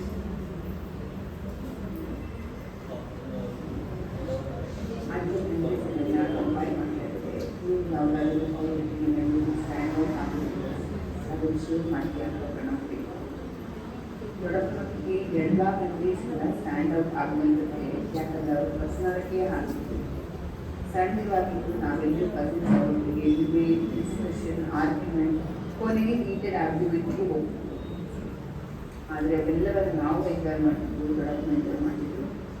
ಒಂದ್ಸಲ ನಮ್ಮ ಮನೇಲಿ ಅವರಿಗೆ ಮೈಸೂರು ಪಾಕ್ ಬಂದು ಮಾಡಬೇಕಂತ ತುಂಬ ಇತ್ತು. ಆ್ಯಂಡ್ ಮನೆ ಹೆಂಗಸರಿಗೆ ಅಮ್ಮ ಆಗಲಿ, ಬೇದರಮ್ಮ ಆಗಲಿ, ಅಮ್ಮ ಯಾರಿಗೂ ನಮ್ಮ ಮನೆ ಅಡುಗೆ ಮನೆ ಅವ್ರಿಗೆ ಕೊಟ್ಟು ಇಷ್ಟ ಇರ್ತಿರಲಿಲ್ಲ. ಯಾಕಂದರೆ ಮೈಸೂರು ಪಾಕ್ ಹೇಗಾಗುತ್ತೋ ಏನೋ, ಆದರೆ ಕಿಚನ್ ಅಂತೂ ನಾಚಾರ ಆಗುತ್ತೆ ಅಂತ ಅಪ್ಪನ ಎನ್ಕರೇಜ್ಮೆಂಟಲ್ಲಿ ಕೊನೆಗೆ ನಮ್ಮ ಮನೆಯಲ್ಲಿ ಅವರು ಮೈಸೂರು ಪಾಕ್ ಮಾಡಿದರು, ಸಕ್ಸಸ್ಫುಲಿ ಮಾಡಿದರು. ಮನೆ ಹೆಂಗಸರು ಅವರಿಗೆ ಹೋಗೋದು ಬಿಟ್ಕೊಂಡು ಅವರ ಕಿಚನ್ ನ್ಯಾಚರ್ ಆಗಿರುತ್ತೆ ಬೆಳೆದಿದೆ. ಅವರ ಕ್ರಿಯೇಟಿವಿಟಿ ಜನಸಾಮಾನ್ಯರಿಗೆ ನಿಜವಾಗ್ಲೂ ಅರ್ಥ ಆಗೋದಿಲ್ಲ. ಇನ್ನೊಂದು ಗೊತ್ತಿದೆ ನನಗೆ, ಅವರದ್ದು ಮನೆ ಕಟ್ಟೆ ಟೈಮಲ್ಲಿ ಬಹುಶಃ ಲೇಟ್ 1980s ಇರಬೇಕು. ಆ ಟೈಮ್ನಲ್ಲಿ ಆವಾಗೆಲ್ಲ ಹೇಗೆ ಅಂತ ಕೇಳಿದರೆ, ಈ ದೀಪಾವಳಿ ಆಗಲಿ ಹೊಸ ವರ್ಷಕ್ಕಾಗಲಿ ಗ್ರೀಟಿಂಗ್ ಕಾರ್ಡ್ ಕಳಿಸ್ತಾ ಇದ್ರು. ಈಗಿನ ಥರ ಫೋನ್ ಮಾಡಿ ವಿಶ್ ಮಾಡೋದು ಅಥವಾ ಅದೆಲ್ಲ ವಾಟ್ಸಪ್ ವಿಷಯ ಇರಲಿಲ್ಲ. ಸೊ ದೊಡ್ಡಪ್ಪ ಕೂಡ ಕ್ರಿಯೇಟಿವ್ ಆಗಿರಬೇಕು ಅಂತ ಹೇಳಿ ಆಲೋಚನೆ ಮಾಡಿಕೊಂಡು ಒಂದು ಫರ್ನ್ ಗಿಡದ ಎಲೆಯನ್ನು ಬಿಸಿಲಲ್ಲಿ ಮಡಿಸಿ ಅದನ್ನು ಒಂದು ಪೇಪರ್ನಲ್ಲಿ ಅಂಟಿಸಿ ಎಲ್ಲ ಮಾಡಿ ಚಂದ ಮಾಡಿ ಕಳಿಸಿದ್ರು. ಆ ಕ್ರಿಯೇಟಿವಿಟಿ ಬಂದು ನನ್ನ ದೊಡ್ಡಮ್ಮ ಅದನ್ನು ನೋಡಿಕೊಂಡು ಬ್ರಾಹ್ಮಣ ಮನೆ ಕಟ್ಟಿ ಫೋಟೋ ಇದೆ ಬಹುಶಃ ಅಂತ ಹೇಳಿ ಹೇಳಿದ್ರು. ಸೊ ಇದು ಒಂದು ಸಣ್ಣ ಎಕ್ಸಾಂಪಲ್. ಇಂಥ ಕ್ರಿಯೇಟಿವಿಟಿಯನ್ನು ಅಥವಾ ಹೈ ಥಿಂಕಿಂಗನ್ನು ಜನಸಾಮಾನ್ಯರು ಹೇಗೆ ಆಲೋಚನೆ ಮಾಡ್ತಾರೆ ಅಂತ ಹೇಳಿ. ನಾನು ಕೆಲಸಕ್ಕೆ ಸೇರುವವರೆಗೆ ನನಗೆ ಗೊತ್ತಿರಲಿಲ್ಲ. ಅವರು ಸೈಂಟಿಸ್ಟ್ ಎಫ್ ಪೊಸಿಷನಲ್ಲಿದ್ದರು. ಆದರೆ ಅದರದ್ದು ಬೆಲೆ ಅಥವಾ ಆ ಪೊಸಿಷನ್ ಎಷ್ಟು ಹೈ ಅಂತ ಹೇಳಿ ನನಗೆ ಆವಾಗ ಅಂದಾಜು ಅಲ್ಲಿವರೆಗೆ ನನಗೂ ಅಂದಾಜಿರಲಿಲ್ಲ. ಒಂದು ವಿಷಯಕ್ಕೆ ಅಪ್ಪನನ್ನಾಗಲಿ ದೊಡ್ಡಪ್ಪನನ್ನಾಗಲಿ ನಾವು ಯಾವತ್ತೂ ಕೃತಜ್ಞರಾಗಿರ್ಬೇಕಂತ ಹೇಳಿದ್ರೆ ಫ್ಯಾಮಿಲಿಯಲ್ಲಿ ಸೈಂಟಿಫಿಕ್ ಟೆಂಪರ್ಮೆಂಟ್ ಬಂದಿರುತ್ತೆ. ನಂಬಿಕೆ ಮತ್ತು ಮೂಢನಂಬಿಕೆ ನೆರವೇರಿ ಫೈನ್ ಲೈನ್ ಇದೆ. ಅದನ್ನು ಅಪ್ಪ ಆಗಲಿ ದೊಡ್ಡಪ್ಪ ಆಗಲಿ ಚಂದ ಮಾಡಿ ಎಲ್ಲರಿಗೂ ಅವರದೇ ರೀತಿಯಲ್ಲಿ ಹೇಳಿದ್ದಾರೆ. ಹಾಗಾಗಿ ನಮ್ಮ ಫ್ಯಾಮಿಲಿಯಲ್ಲಿ ಹೆಚ್ಚಿನವರು ಇಲ್ಲಿವರೆಗೆ ಮೂಢನಂಬಿಕೆ ಹೋಗುವುದಿಲ್ಲ. ರ್ಯಾಷನಲ್ ಥಿಂಕಿಂಗ್ ಆಗಲಿ ಸೈಂಟಿಫಿಕ್ ಟೆಂಪರ್ಮೆಂಟ್ ಆಗಲಿ ಬಂದದಕ್ಕೋಸ್ಕರ ಯಾವತ್ತೂ ನಾವು ದೊಡ್ಡಪ್ಪನಂತವರಿಗೆ ಯಾವತ್ತೂ ಥ್ಯಾಂಕ್ಸ್ ಹೇಳ್ತೇವೆ. Thank you.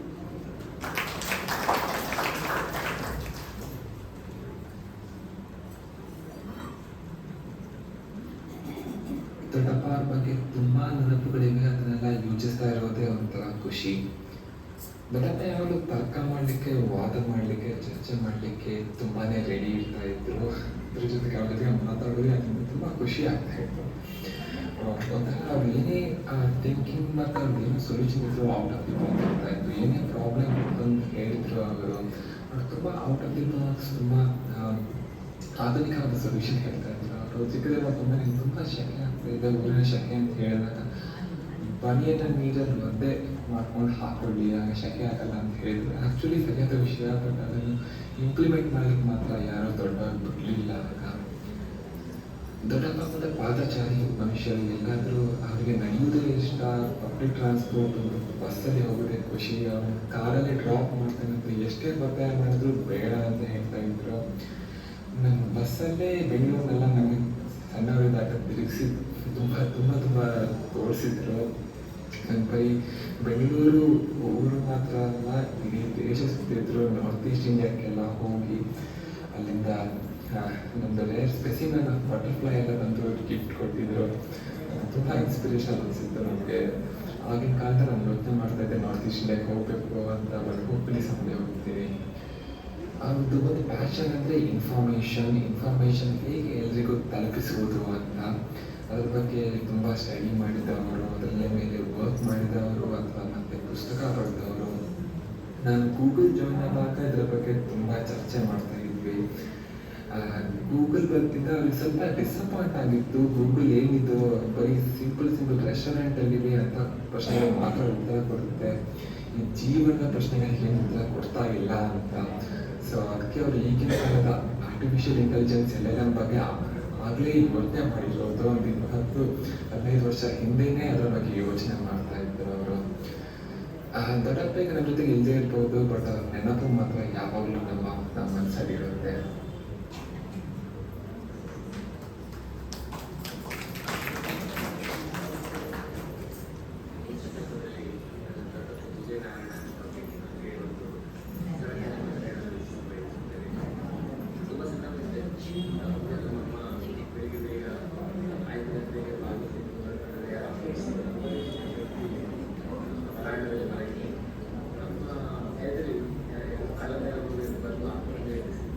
ನಮ್ಮ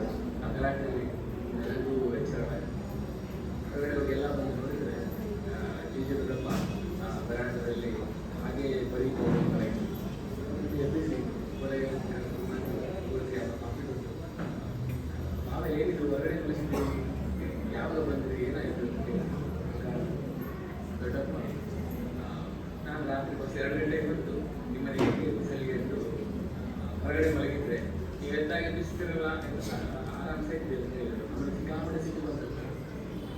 ಈಗ ಹೇಳಿದ್ರು ಒಂದು 2 ನಿಮಿಷ ನಮ್ಮ ಮಾಡಿ ಎಕ್ಸೆಪ್ಟ್ ಆಗೋದಿಲ್ಲ. 2-3 ಸಲ ಕೇಳಿದರು ಭಾವನೆ ದೊಡ್ಡಪ್ಪ ಇಷ್ಟು ತಣ್ಣಗೆ ಗಾಳಿ ಇತ್ತು, ಆರಾಮ್ಸೆ ನಿದ್ದೆ ಮಾಡಿದ್ರೆ ಇಂಟೆನ್ಷನ್ ಮಾಡ್ತೀರಿ ಎಂದು ಅವರು ಮಾತು ಅವರ ಬೇರೆಯವರ ಬಗ್ಗೆ ಕಾಳಜಿ ತುಂಬ ವಿಷಯಗಳು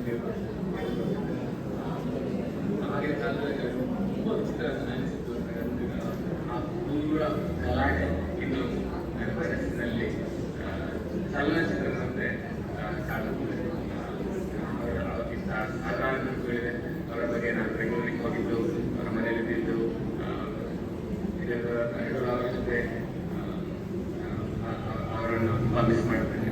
ಧನ್ಯವಾದಗಳು.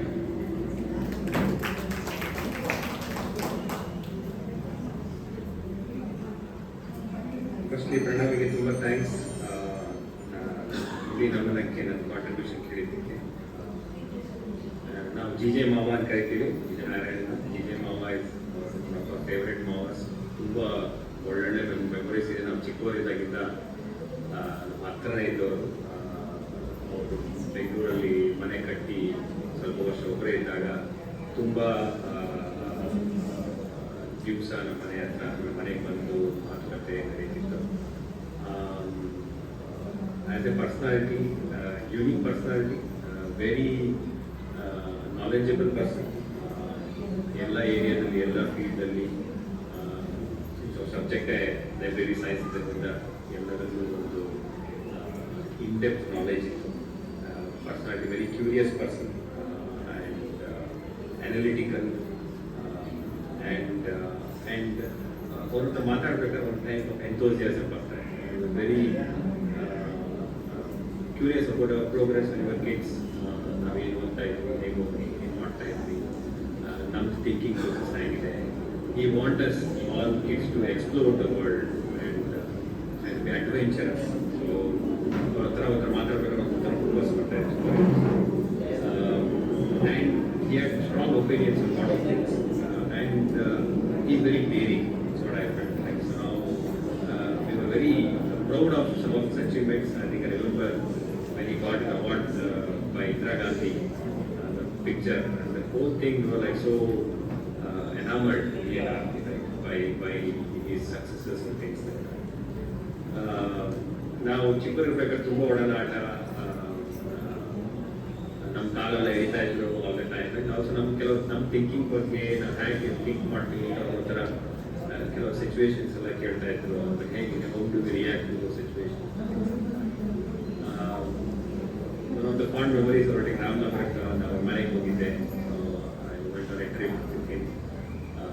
ಆ್ಯಂಡ್ ನಾವು ಸ್ಕೂಲಲ್ಲಿ ಇರ್ಬೇಕಾದ್ರೆ ನಮಗೆ ಡಿಬೇಟ್ ಟಾಪಿಕ್ ನನಗೂ ಆರ್ಟಿಗೂ ನಾವು ನಮ್ದು ಒರಿಜಿನಲ್ ಥಾಟ್ ಪ್ರೋಸೆಸ್ ಏನು ಇರ್ತಿರ್ಲಿಲ್ಲ. ನಾವು ಐದು ಪಪ್ಪನ ಹತ್ರ ಕೇಳೋದು, ಇಲ್ಲಾಂದರೆ ಪಪ್ಪ ಹೇಳಿದ್ರು ಹೋಗಿ ಜಿ ಅವ್ರ ಹತ್ರ ಕೇಳ್ಕೊಂಡು.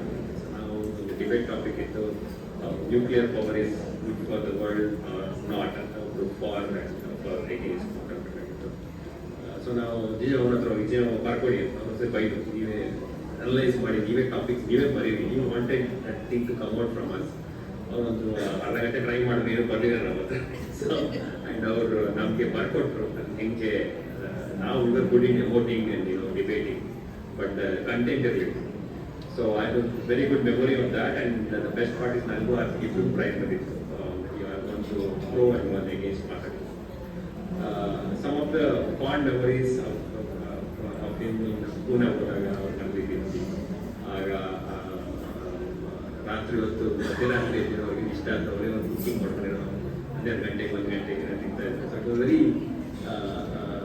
I would say it was very funny, but also it's a very peculiar stuff, and he was different, right?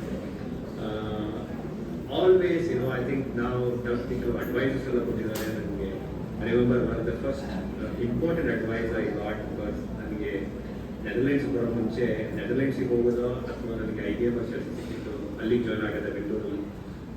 ಅವಾಗ ನಂಗೆ ಗೊತ್ತಿತ್ತು Netherlands career would have been very short ಅಂತ, because I was going on a mainframe skill which was for year to euro conversion. 2 ವರ್ಷ ಆದಮೇಲೆ ನಮ್ಮ ಕೆಲಸ ಇರಲಿಲ್ಲ ಅಂತ ಗೊತ್ತಿತ್ತು. ಅವಾಗ ನಾನು ಈ ಶಂಕು ಸ್ಟೇಟಲ್ಲಿ ಅವ್ರ ಕೇಳಿದ್ದೆ ಜಿಜಮ್ಮ ಏನು ಮಾಡಿ ನಾನು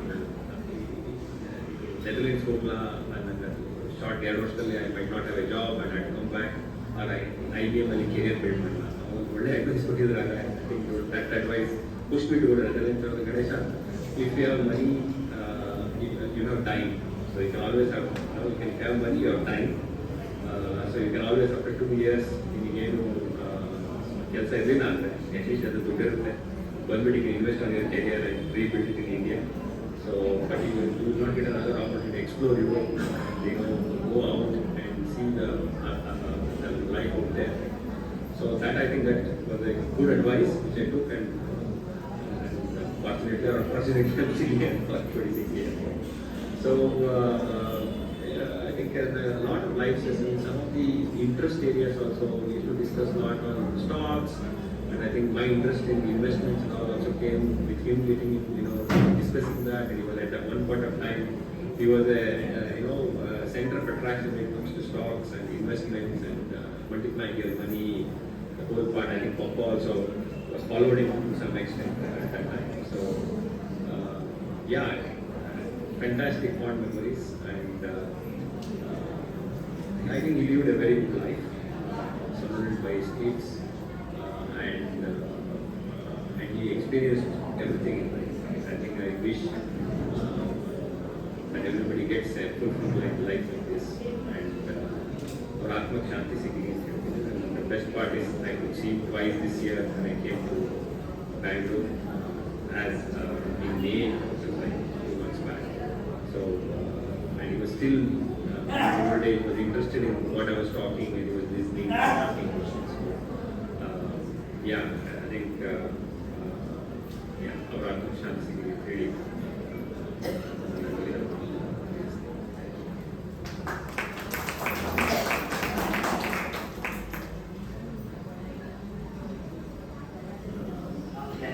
G.J. ನಾರಾಯಣ. ನಾನಾಗ ತುಂಬ ಚಿಕ್ಕವನಿದ್ದೆ. ಆನೆಗುಡ್ಡೆಯಲ್ಲಿ ನಡೆದ ಅವರ ವಿವಾಹ ಸಮಾರಂಭಕ್ಕೆ ನಾನು ನನ್ನ ಅಮ್ಮನ ಜೊತೆ ಹೋದ ಆ ನೆನಪು ಇನ್ನೂ ನನ್ನಲ್ಲಿ ಹಸಿಯಾಗಿದೆ. ಕೇಂದ್ರ ಸರ್ಕಾರದ ಉನ್ನತ ಹುದ್ದೆಯಲ್ಲಿದ್ದ G.J. ನಾರಾಯಣರು ಬಹಳ ವರ್ಷಗಳ ಕಾಲ ಪೂನಾದಲ್ಲಿದ್ದು ಅನಂತರ ಬೆಂಗಳೂರಿಗೆ ಬಂದ ನಂತರ ನಮ್ಮ ಮತ್ತು ಅವರ ಒಂದು ಬಾಂಧವ್ಯ ಮತ್ತಷ್ಟು ಹೆಚ್ಚಾಗ್ತವೆ. ಯಾಕೆಂದ್ರೆ ಬೆಂಗಳೂರಿಗೆ ಹೋದಾಗಲೆಲ್ಲ ನಾನು, ನನ್ನ ಅಮ್ಮ, ನಮ್ಮ ಮನೆಯವರೆಲ್ಲ ಬಿಡರ ಹೋಗ್ತಿದ್ದದ್ದು ಅವರ ಮನೆಯಲ್ಲೇ. ಎಷ್ಟು ಬಾರಿ ಹೋದರೂ ಕೂಡ ನನ್ನ ಮಾವನಾಗಲಿ, ಅತ್ತೆಯಾಗಲಿ, ಮಕ್ಕಳಾಗಲಿ ನಮ್ಮನ್ನ ಹೆಚ್ಚು ಮಾಡಿದವರು. G.J. ನಾರಾಯಣರ ದೊಡ್ಡ ಅಕ್ಕ ಗೀತಮ್ಮ ಅಂದರೆ ನನ್ನಮ್ಮ ಅನಕ್ಷರಸ್ಥ. ಆದರೆ ಅಕ್ಕನ ಮಕ್ಕಳು ವಿದ್ಯಾವಂತರಾಗಿ ಒಳ್ಳೆಯ ನೌಕರಿಯಲ್ಲಿರಬೇಕೆಂಬುದು ನನ್ನ ಮಾವನ ಆಸೆಯಾಗಿತ್ತು. ನಾವು 3 ಸಹೋದರರು ಸರ್ಕಾರಿ ನೌಕರಿಯನ್ನು ಹೊಂದಿ ಅವರ ಆಸೆಯನ್ನು ಪೂರೈಸಿದ್ದೇವೆ. ನಮ್ಮ ಮಾವನ ಪ್ರಾಯದ ಕಾಲದಲ್ಲಿ ನಮ್ಮ ಮಾವನೆಂದರೆ ನಮಗೆ ಒಂದು ರೀತಿಯ ಭಯ, ಅಂಜಿಕೆ, ಜೊತೆಯಲ್ಲಿ ಗೌರವ. ಆದರೆ ಬರಬರುತ್ತಾ ಅದೆಲ್ಲ ಹೊರಟುಹೋಯ್ತು. ನಮ್ಮ ಮಾವ ನಾನು ಕಂಡುಕೊಂಡಂತೆ ಯಾರನ್ನೂ ಬೈದವರಲ್ಲ, ನಿಂದಿಸಿದವರಲ್ಲ, ದ್ವೇಷಿಸಿದವರಲ್ಲ. ನಾನು ಅವರ ಮನೆಗೆ ಬಂದಾಗಲೆಲ್ಲ ಯಾವುದಾದರೂ ಪುಸ್ತಕವನ್ನು, ಗ್ರಂಥವನ್ನು ಓದುವುದರಲ್ಲಿ ಅವರು ನಿರತರಾಗಿರ್ತಿದ್ದರು. ಕಂಬಾಚಾರದ ಧಾರ್ಮಿಕ ಕಾರ್ಯಗಳಲ್ಲಿ ನಮ್ಮ ಮಾವನಿಗೆ ನಂಬಿಕೆ ಕಡಿಮೆ. ಒಮ್ಮೆ ಅವರ ಮನೆಗೆ ನಾನು ಹೋದಾಗ ನಮ್ಮ ಅಮ್ಮನ ಕೃಷಿಪತ್ನಿ ಉದ್ಯಾಪನಕ್ಕೆ ಆಹ್ವಾನ ಕೊಟ್ಟೆ. ಆಗ ಅವರು ಕೃಷಿಪತ್ನಿ ಉದ್ಯಾಪನ ಅಂದ್ರೆ ಏನು, ಯಾಕೆ ಮಾಡಬೇಕು ಎಂದೆಲ್ಲ ಕೇಳಿ ಆಮೇಲೆ ಸುಮಾರು 35,000 ರೂಪಾಯಿ ಖರ್ಚಾಗ್ತದೆ ಅಂದಾಗ ನನ್ನ ಮಾವ ಸುಮ್ಮನೆ ಅಷ್ಟೊಂದು ಹಣ ಯಾಕೆ ಖರ್ಚು ಮಾಡ್ತೀರಾ ಅಂತ ಕೇಳಿದ್ರು.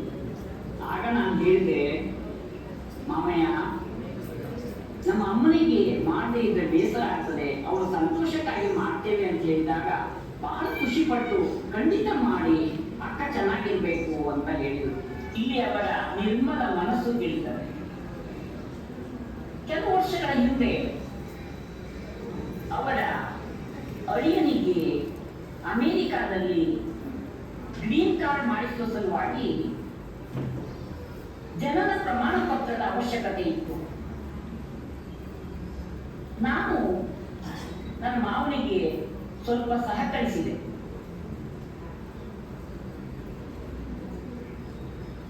ಜನನ ಪ್ರಮಾಣ ಪತ್ರವನ್ನು ಕೈಗೆ ತೆಗೆದುಕೊಂಡಂತ ನನ್ನ ಮಾವ ಉಡುಪಿ ತಾಲೂಕು ಆಫೀಸ್ ಹೊರಗೆ ಬಂದು ನನ್ನನ್ನ ಬಹಳ ಖುಷಿಯಿಂದ ಒಪ್ಪಿಕೊಂಡು ಬಿಟ್ಟು, ಆ ಘಟನೆ ಎಂದಿಗೂ ಕೂಡ ನನ್ನಿಂದ ಮರೆಯಲಿಕ್ಕೆ ಸಾಧ್ಯ ಇಲ್ಲ. ನನ್ನ ಮಕ್ಕಳಿಗೆ ನಾರಾಯಣಜ್ಜ ಅಂದರೆ ಅದೇನೋ ಬಹಳ ಪ್ರೀತಿ. ನನ್ನ ಮಕ್ಕಳು SSLC ಪರೀಕ್ಷೆಯಲ್ಲಿ ಗರಿಷ್ಠ ಅಂಕಗಳನ್ನು ಪಡೆದಾಗ ನಗದು ಪ್ರೋತ್ಸಾಹದೊಂದಿಗೆ ನನ್ನ ಮಕ್ಕಳನ್ನ ನನ್ನ ಮಾವ ಹುರಿದುಂಬಿಸಿದರು. ನನ್ನ ಮಕ್ಕಳು ಅದನ್ನು ಇಂದಿಗೂ ಕೂಡ ನೆನಪಿಸಿಕೊಳ್ಳುತ್ತಾ ಇದ್ದಾರೆ. ನಮ್ಮ ಮಾವನವರು ಪ್ರಕೃತಿ ಪ್ರಿಯರು. ಊರಿಗೆ ಬಂದಾಗ, ನಮ್ಮ ಮನೆಗೆ ಬಂದಾಗ ನಮ್ಮ ಊರಿನ ಬಗ್ಗೆ, ಇಲ್ಲಿನ ನದಿ, ಕೆರೆ, ಗುಡ್ಡ, ಬೆಟ್ಟಗಳ ಬಗ್ಗೆ ಸಾಕಷ್ಟು ನನ್ನೊಡನೆ ವಿಮರ್ಶೆ ಮಾಡ್ತಾ ಇದ್ರು. ಅದರ ಜೊತೆಯಲ್ಲಿ ನನ್ನ ಶಾಲೆ, ಅಲ್ಲಿನ ಅಧ್ಯಾಪಕರು, ಅಲ್ಲಿನ ವಿವಿಧ ವರ್ಗಗಳ ಮಕ್ಕಳು ಅವ್ರನ್ನೆಲ್ಲ ತುಂಬಾ ಪ್ರಶ್ನಿಸ್ತಾ ಇದ್ರು.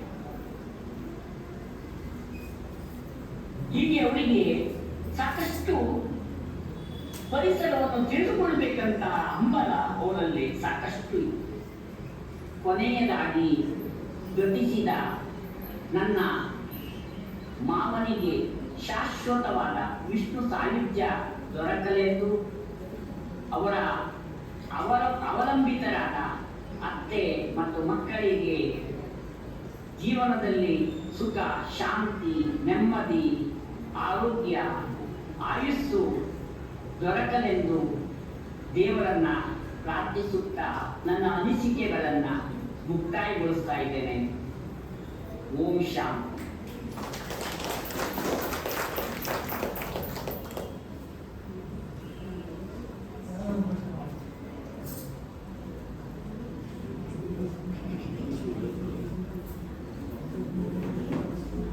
ಎಲ್ರಿಗೂ ನಮಸ್ಕಾರ. Those of you who may not know, I'm Shashidhar, elder son of Dr. G.J.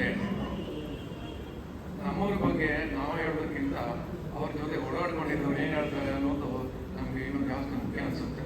ಅಂಥವರಲ್ಲಿ ಒಬ್ಬರು ವಿಶ್ವನಾಥೆ, ದಿವಂಗತ G.J. ನಾರಾಯಣ ಅವರ ಭಾವನೆ ಮಗ. ಅವರು ಇವತ್ತು ಇಲ್ಲಿಗೆ ಗೊತ್ತಾಗಲಿಲ್ಲ, ಹಾಗಾಗಿ ಈ ಸಂದೇಶ ಕಳಿಸಿದ್ದಾರೆ. ಏನಂತಾರೆ ನೋಡೋಣ. G.J. ಮಾವನನ್ನು ಚಿಕ್ಕಂದಿನಲ್ಲೂ ನೋಡಿ ಬೆಳೆದವರು ನಾವು. ಅವರು ಎಲ್ಲರಿಗಿಂತ ತುಂಬ ಭಿನ್ನ.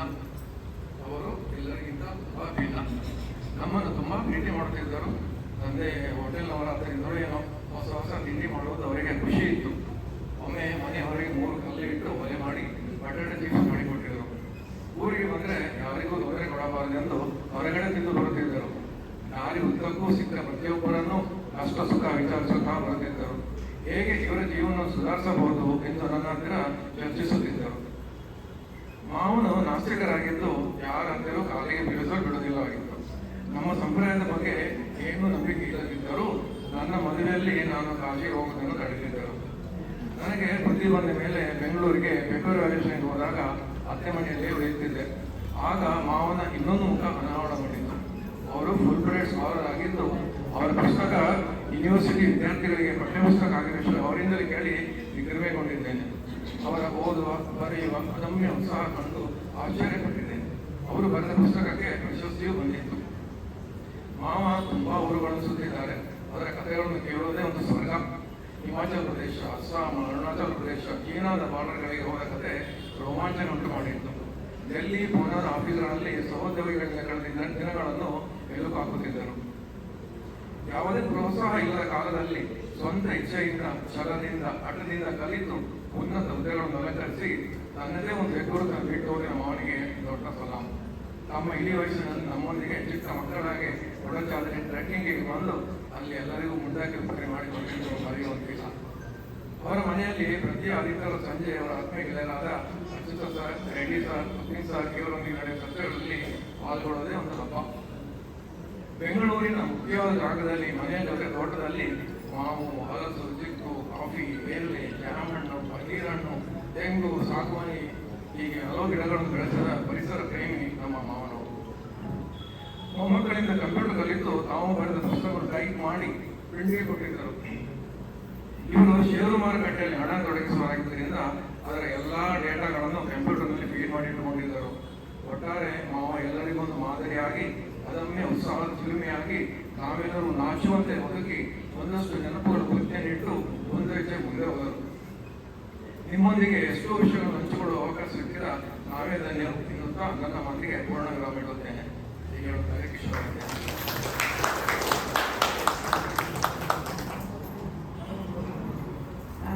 We have Pramila ma'am here, who is one of my father's close colleagues. She has just written a very short message. It is sad news, but it is in Almighty hands which we have to accept. Between birth and death, life we live and how is in our hands. Sergi led a very purposeful and quality life. When he joined Knowledge Center, he did progressive changes as he had excellent leadership qualities. He was highly knowledgeable and he trained us the same way. During his tenure, he encouraged us so much that I was able to do both degree and post-graduation. Both degree and master's degree in my field, he was our career guru.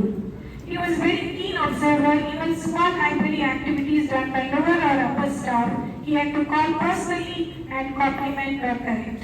He was simple, sincere personality. I will conclude and pray Almighty to give inner strength to his family to overcome his physical loss. Thank you. Thank you, ma'am. Thank you so much. ಈಗ ಕೊನೆಯದಾಗಿ ರುಕ್ಮಿಣಿ ಅಂತ ಒಂದು ಸಣ್ಣ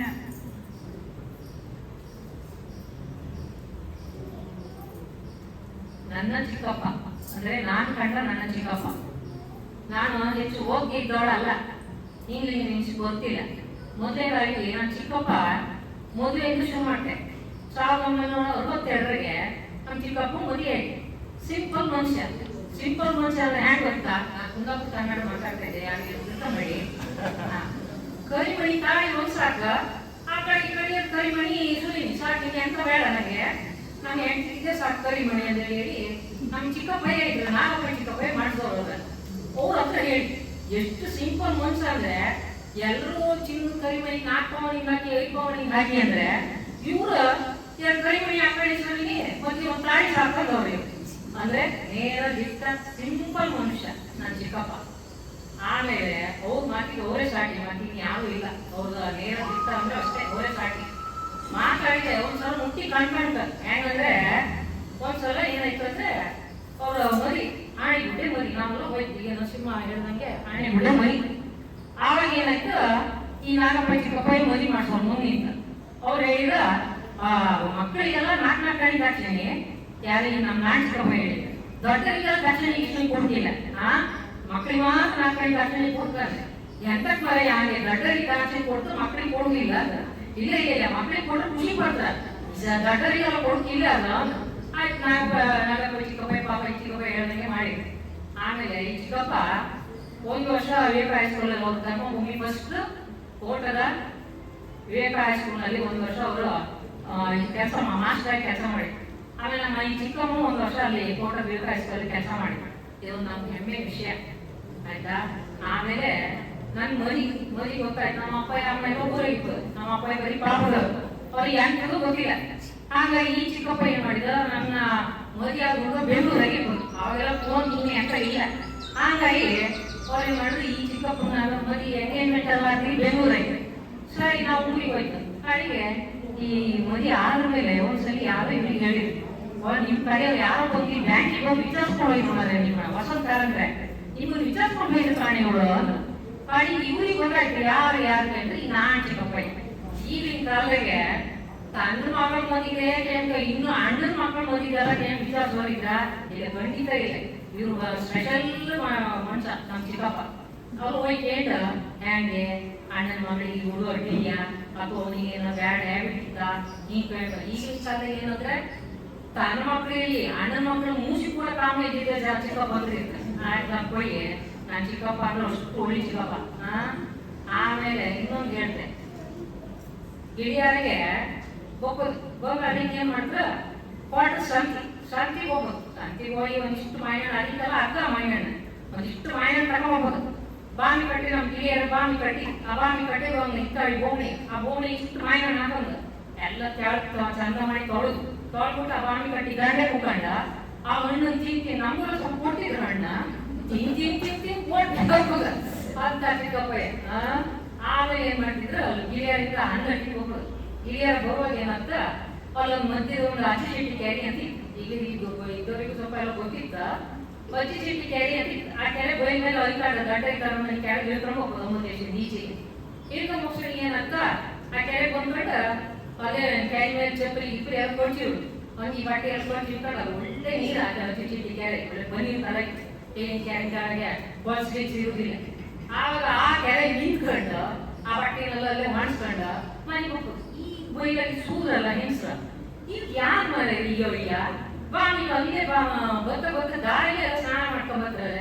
ಅಯ್ಯೋದ ಅನಂತ ಇಂತ ಅಮ್ಮ ಮಾರ್ಯಾರ ಇವ್ರ ಅವರು ನಡುವೆ ಜನ ಕೊಡು ಆಯ್ತಾ. ಆಮೇಲೆ ಒಂದ್ ದಿವಸ ಏನಾಯ್ತು, ಈ ಹೌಸಿಂಗ್ ಬೋರ್ಡ್ ಮನೆಗೆ ನಾವು ದಿವಸ ಬಂದಿದೆ. ಬಂದಾಗ್ಲಿಕ್ಕೆ ಈ ಚಿಕ್ಕಪ್ಪ ಈ ಬಟ್ಟೆ ಕಲ್ಲಿತ್ತು ಮನೆ ಇಂಕಿ ಕೊಡ್ಬೇಕು. ಆ ಬಟ್ಟೆ ಒಬ್ಬ ಕಲ್ಲು ಕೌಂಚ್ ಮಾಡ್ಕೊಂಡಿದ್ರು. ಕೌಂಚ್ ಮಾಡ್ಕೊಂಡ್ರೆ ಕೌಂಚ್ ಗೊತ್ತ ಬೋಲ್ ಮಾಡ್ಕೊಂಡು ಕೌಂಚ್ ಮಾಡ್ಕೊಂಡು ಕಂಡೆ ನಾನು. ಚಿಕ್ಕಪ್ಪ ಎಂತ ಮಾಡಿದ್ರು ಕೇಳಿದೆ ಚಿಕ್ಕಿ ಹತ್ರ, ಮಾರೈತಿ ನೀನ್ ಚಿಕ್ಕಪ್ಪ ಈ ಸರ್ಕಸ್ ಎಲ್ಲ ಕಂಡಿಯ ನೀನು ಕೇಳಿ ಈ ಸರ್ಕಸ್ ಮಾಡುದು ಎಂತ ಕೇಳಿ ಕಡೆ ಚಿಕ್ಕಪ್ಪ ಬಂದ ಅದು ನಿಂಗೆ ಗೊತ್ತಿಲ್ಲ ಅದೆಲ್ಲ ವ್ಯಾಯಾಮ ಮಾಡುದು ಅಂತ ಕೌಂಚ್ ಮಾಡ್ಕೊಂಡು ಆ ಕಡೆಗೆ ಅರ್ಥ ತೊಲ್ಲಿ ಈ ಕಡೆ ಕಳಿ ಹೋಗ್ತ ಆ ಕಡೆ ಕೌಂಚ್ ಮಾಡ್ಕೊಂಡು ಸರ್ಕಸ್ ಮಾಡ್ತಾ ಇದ್ರು ಅವ್ರು. ಯಾವಾಗ ಅದು ಒಂದು 75 ವರ್ಷ ಮೇಲೆ 75 ವರ್ಷ ಆಗಿತ್ತು ಅವರಿಗೆ, ಒಂದು 10 ವರ್ಷ ಹಿಂದೆ ಆಯ್ತಾ. ಆಮೇಲೆ ನನ್ನ ಅಣ್ಣ ಓದುವ ತುಂಬಾ ದಡ್ಡ, ಅವ್ನು ಏನ್ ಮಾಡಿದ ಓದಕ್ಕೆ ಇದಾಗಿಲ್ಲ ಅನ್ಕೊಂಡ ಈ ಚಿಕ್ಕಪ್ಪ ಏನ್ ಮಾಡಿದ, ಅಯ್ಯೋ ಬುಟ್ಟಿ ಶಾಲೆ ಬರೀ ಶೆಟ್ರ್ ಮಾಸ್ಟ ಅವು ಎಂತ ಕೊಡ್ಸೋದಿಲ್ಲ ಅಂದ್ರೆ ನಮ್ಮ ಅಪ್ಪ ಬಗ್ಗೆ ಬಿಳಿಯ ಶಾಲೆ ಸೇರ್ಸೋಣ ನಾನು. ಸರಿ ಬಿಳಿಯ ಶಾಲೆ ಸೇರ್ಸ ಅನ್ಕೊಂಡ ಒಂದಿಷ್ಟು ಈಗ ಚೀಲ ಸ್ಲೇಟ್ ಪುಸ್ತಕ ಎಲ್ಲ ತೊಟ್ಟಿ ಕೊಟ್ರು. ಯಾರೇ ನಮ್ಮ ಚಿಕ್ಕಪ್ಪ ಪಾಪ ಅಪ್ಪ ಏನಂದ್ರ ನಿನ್ ಮಗು ಮೋಸ ಮಾರಾಯ ಅಂತ ಹೇಳಿ ದುಡ್ಡು ಕೊಟ್ಟೆಲ್ಲ ಕೈ ಮಾಡಿದ್ರು. ಇವ ಎಂತ ಮಾಡ್ದ ಅಲ್ಗ ಬಾಯಿ ಮಾಡ್ಕೊಂಡು ಹೊಡೆದ ಇಲ್ಲಿ ಬರ್ತಾ ನೀವು ಓದಿನಂತೂ ಚಿಕ್ಕಪ್ಪ ಈ ವಿದ್ಯೆ ಓದುವರು ಅಂದ್ರೆ ಅಷ್ಟು ಇಷ್ಟ. ನಾನು ಈಗಲೂ ನನ್ನ ತಮ್ಮನ ಮಗಳಿಗೆ ಒಂದು 5-6 ವರ್ಷದ ಹಿಂದೆ ಪಾಪ ಓದಿ ಅಂತ ಹೇಳಿ ದುಡ್ಡು ಚೆಕ್ ಬರ್ಕೊಟ್ಟಿದ್ರು ಅಂತ ಓದುವರಿಗೆ ತುಂಬಾ ಪ್ರೋತ್ಸಾಹ ಮಾಡ್ತಾರೆ ನನ್ನ ಚಿಕ್ಕಪ್ಪ ಆಯ್ತಾ. ಆಮೇಲೆ ನನಗೂ ಕೂಡ ನಾವು ಸಣ್ಣವಳಿದ್ದಾಗ SSLC ಪಾಸ್ ಆದವನಿಗೆ ಮುಂದೆ ಓದಕ್ಕೆ ಅಂತ ಇದು ಮಾಡುವಂತ ನಮ್ಮ ಅಪ್ಪ ಅಂತ ಓದಬೇಡ. ಈ ಚಿಕ್ಕಪ್ಪ ಬಂದವರು ಅಲ್ಲಿ ಶ್ರೀಕೃಷ್ಣ ರಾಮಕೃಷ್ಣ ಹಂಗೇರಿ ಉಡುಪಿಯಲ್ಲಿ ಅವರು ಒಂದು ಎಜುಕೇಶನ್ ಇರ್ತೇನೋ ನರ್ಸಿಂಗ್ ಟೈಮ್ ಏನೋ ಸ್ಕೂಲ್ ನಡ್ತಾ ಇದ್ರು. ಈ ನಮ್ಮ ಅಪ್ಪ ಹತ್ರ ಅಲ್ಲಿ ಕರ್ಕೊಂಡು ಹೋಗೋ ಅವ್ರ ಹತ್ರ ನರ್ಸಿಂಗ್ ಟ್ರೈನಿಂಗ್ ಕೊಡ್ಸೋ ನನ್ನ ನಿನ್ನ ಮಗಳಿಗೆ ಅಂತೇಳಿ ಹೇಳಿ ಅವಾಗೇನಾಯ್ತು ಕಂಪ್ನಿಗೆ ಆವತ್ತ ಶುರು ಆಗಲೇ ಇಲ್ಲ. ಅವೆಲ್ಲ ಮುಚ್ಚಿ ಹೋಯ್ತು. ನಮ್ಮ ಅಪ್ಪ ಎಲ್ಲಿಗೆ ಬಿಟ್ಟರು. ಆದ್ರಿಂದ ಅಣ್ಣನ ಮಗಳಿರ್ಲಿ ಮಕ್ಕಳಿರ್ಲಿ ಎಲ್ಲರೂ ಮುಂದೆ ಬರ್ಬೇಕು ಅನ್ನೋದು ಒಂದು ಒಳ್ಳೆ ಅಭಿಪ್ರಾಯ ಇರುವುದಂದ್ರೆ ನನ್ನ ಚಿಕ್ಕಪ್ಪ ಮಾತು. ಬೋರ್ ಆಯ್ಕೆ ನಾವು ಬೋರ್ ಅಂದ್ರೆ ಕಿರಿಕಿರಿ ಅಂದ ಏನಿಲ್ಲ. ಇನ್ನೊಂದು ಸಣ್ಣ ಒಂದು ವಿಷಯ ಕರೆಕ್ಟ್ ಮನುಷ್ಯ ಅಂದ್ರೆ ಹೆಂಗಂದ್ರೆ ನಮ್ಮ ಅಜ್ಜಯ್ಯ GN ಜನಾರ್ದನ ಏನ್ ತೀರ್ಕೊಂಡಾಗ ನಮ್ಮಲ್ಲಿ ಉಪ್ಪರಿಗೆ ಮೇಲೆಲ್ಲ ಮೀಟಿಂಗ್ ನಡೆದು ವರ್ಷ ದಿವಸ ಖರ್ಚಿಗೆಲ್ಲ ದುಡ್ಡು ಹಾಕುದು ಹಂಗೆ ಹಿಂಗೆ ಅಂತಲ್ಲ ಮೀಟಿಂಗ್ ನಡೀತಾ ಇತ್ತು. ಅಲ್ಲಿ 3 ಒಬ್ಬರು ಒಂದು ಮೂಗ್ ತುರ್ಸು ಬಂದ್ರು. ಮೂಗ್ ತುರ್ಸ್ಬೇಕು. ನಮ್ಮ ಚಿಕ್ಕಪ್ಪ ಏನಂದ್ರ, ನಿಮಗೆ ನಮ್ಮಪ್ಪ ಬಡ್ಜೆಟ್ ಮಾಡಿ ನಿಮ್ಗೆ ಅಧಿಕಾರ ಕೊಟ್ಟವ್ರು ಯಾರು ಕೇಳಿ. ಆ ವ್ಯಕ್ತಿ ಬಾಯಿ ಮುಚ್ಕೊಂಡು ಕೂತ್ಕೊಂಡ್ರು ಮತ್ತೆ ಮಾತಾಡಿಲ್ಲ. ಅಂತ ಕರೆಕ್ಟ್ ಚಿಕ್ಕಪ್ಪಯ್ಯ ನಮ್ಮ ಚಿಕ್ಕಪ್ಪ ಆಯ್ತಾ. ಆಮೇಲೆ ಒಂದಿವ್ಸ ಚಿಕ್ಕಪ್ಪ ಮನೆ ಹೌಸಿಂಗ್ ಬೋರ್ಡ್ ಮನೆಗೆ ಹೋಗಿದೆ. ಮನೆಗೆ ಹೋಗಬೇಕಾದ್ರೆ ಅವರು ಬೋಗಣಿ ಇಟ್ಟು ನೀರು ಕಾಸ್ತಾರೆ ಯಾವಾಗ ಹಿಂದುವರೆಗೆ. ಈಗ ಅಂತ ಚಿಕ್ಕಪ್ಪ ನೀರು ಕಾಸ್ತಾರೆ ಕೇಳಿದೆ ಹೌದಾ, ಈ ಎಡಿ ಮಂಡಿ ಮಾಡ್ಲಾಗಿ ಇಪ್ಪಂತ ಕಿಚ್ಚ ಇದರಲ್ಲಿ ಹಾಳತ್ತ ಸುಮ್ಮನೆ ಹಾಳು ಮಾಡ್ತೀನಿ ಅಂತ ಕೆಲಸ ಒಳಿ ಬರ್ತೀನಿ ನೀರು ಕಾಸ್ಕೊಂಡು ಸ್ನಾನ ಮಾಡ್ತಾರೆ. ಇಷ್ಟು ಒಲಿ ಹುಡ್ಕೊಂಡು ನಾನು ಮಾಡಿ ಎಲ್ಲ ಮಾಡುವಂತ ನನ್ನ ಚಿಕ್ಕಪ್ಪನ ಇವತ್ತು ನೆನೆಸ್ಕೊಂಡ್ರೆ ನಿಮ್ಮೆಲ್ಲರಿಗೂ ಬೋರ್ ಆಗಿದ್ರೆ ದಯವಿಟ್ಟು ಕ್ಷಮಿಸಿ.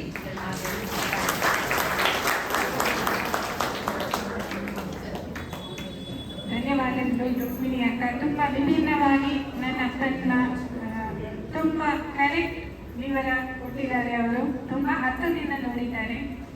ಈಗ ಕೊನೆಯದಾಗಿ 2 ಶ್ಲೋಕ ಹೇಳಿ ಈ ಕಾರ್ಯಕ್ರಮವನ್ನು ಮುಗಿಸೋಣ.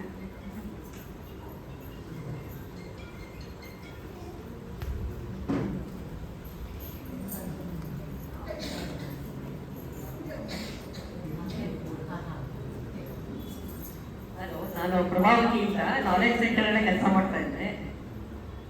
ಅವರು ಜಿ ನಾರಾಯಣ ಸ್ವಲ್ಪ ನಮ್ಮ ಹಸ್ಬೆಂಡ್ ಕ್ಯಾರೆಕ್ಟರ್ಸ್ ಎಲ್ಲ ಶಾರ್ಟ್ ಆಗಿ ಬರೋಲ್ಲ, ಬಟ್ ತುಂಬ ಪ್ರಿನ್ಸಿಪಲ್ಡ್ ಅವರು.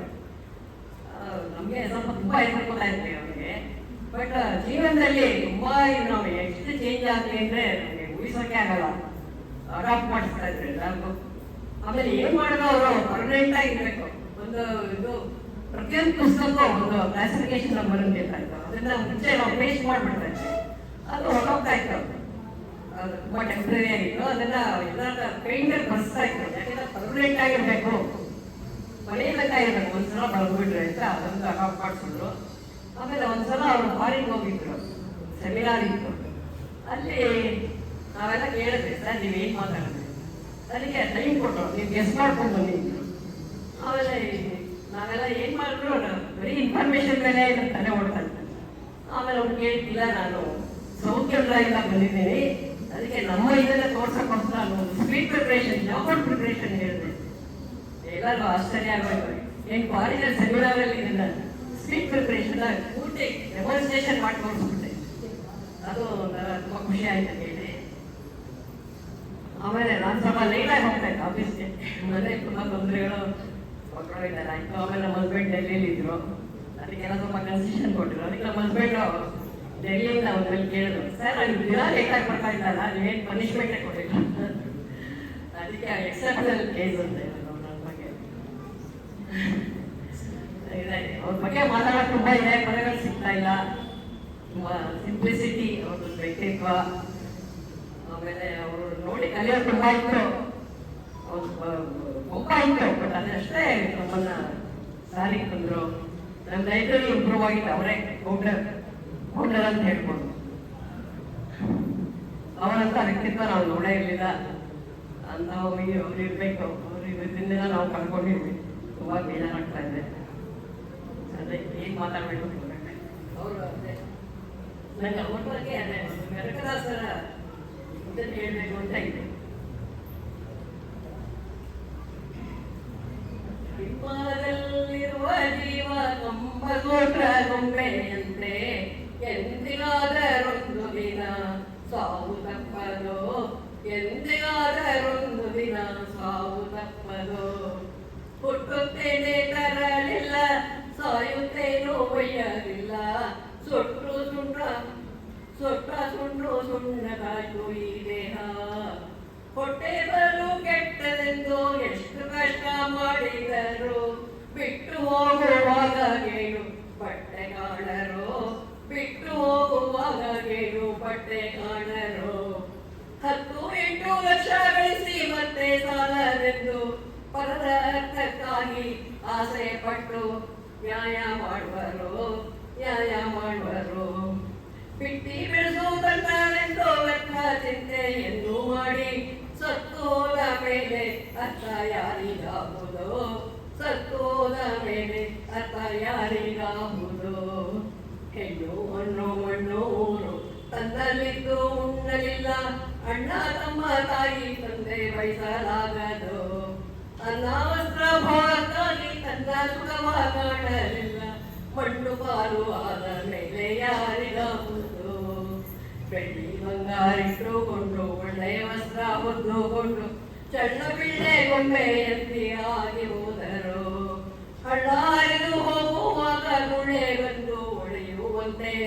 ಗುಳ್ಳೆ ಪೋರೆಯಂತೆ ಕಾಣೋ ಸಂಸಾರದಾಟ ಗುಳ್ಳೆ ಪೋರೆಯಂತೆ ಕಾಣೋ ಸಂಸಾರದಾಟ ವಾರ್ತೆ ಗೀತೆ ಎಂಬೋ ಎರಡು ಸತ್ತ ಮೇಲೆ ಬಂದವಯ್ಯ ವಸ್ತು ಪ್ರಾಣ ನಾಯಕನು ಹೇಗೆ ಲಕ್ಷ್ಮಣೋ ಕರ್ತೃಗಾಗಿ ನೆಲೆ ಆದಿ ಕೇಶವನ ಚರಣ ಕಮಲ ನಿತ್ಯದಲ್ಲಿ ಭಜಿಸಿ ಸುಖಿಯಾಗಿ ಬಾಳೆಲು ನಿತ್ಯದಲ್ಲಿ ಭಜಿಸಿ ಸುಖಿಯಾಗಿ ಬಾಳೆಲು ಸುಖಿಯಾಗಿ ಬಾಳೆಲು ಹಿಂಬಾಲಲ್ಲಿರುವ ಜೀವ ಕಂಬ ಸೂತ್ರ ಗೊಂಬೆಯಂತೆ ಎಂದಿಗಾದರೊಂದು ದಿನ ಸಾವು ತಪ್ಪದು ಎಂದಿಗಾದರೊಂದು ದಿನ ಸಾವು ತಪ್ಪದು.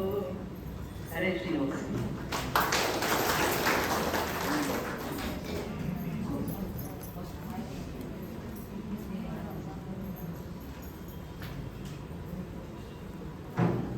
ಇವತ್ತಿನ ಈ ಜಿಜೆಎನ್ ಸ್ಮೃತಿನವರ ಕಾರ್ಯಕ್ರಮದ ಕೊನೆಯಂತ ತಲುಪಿದ್ದೇವೆ.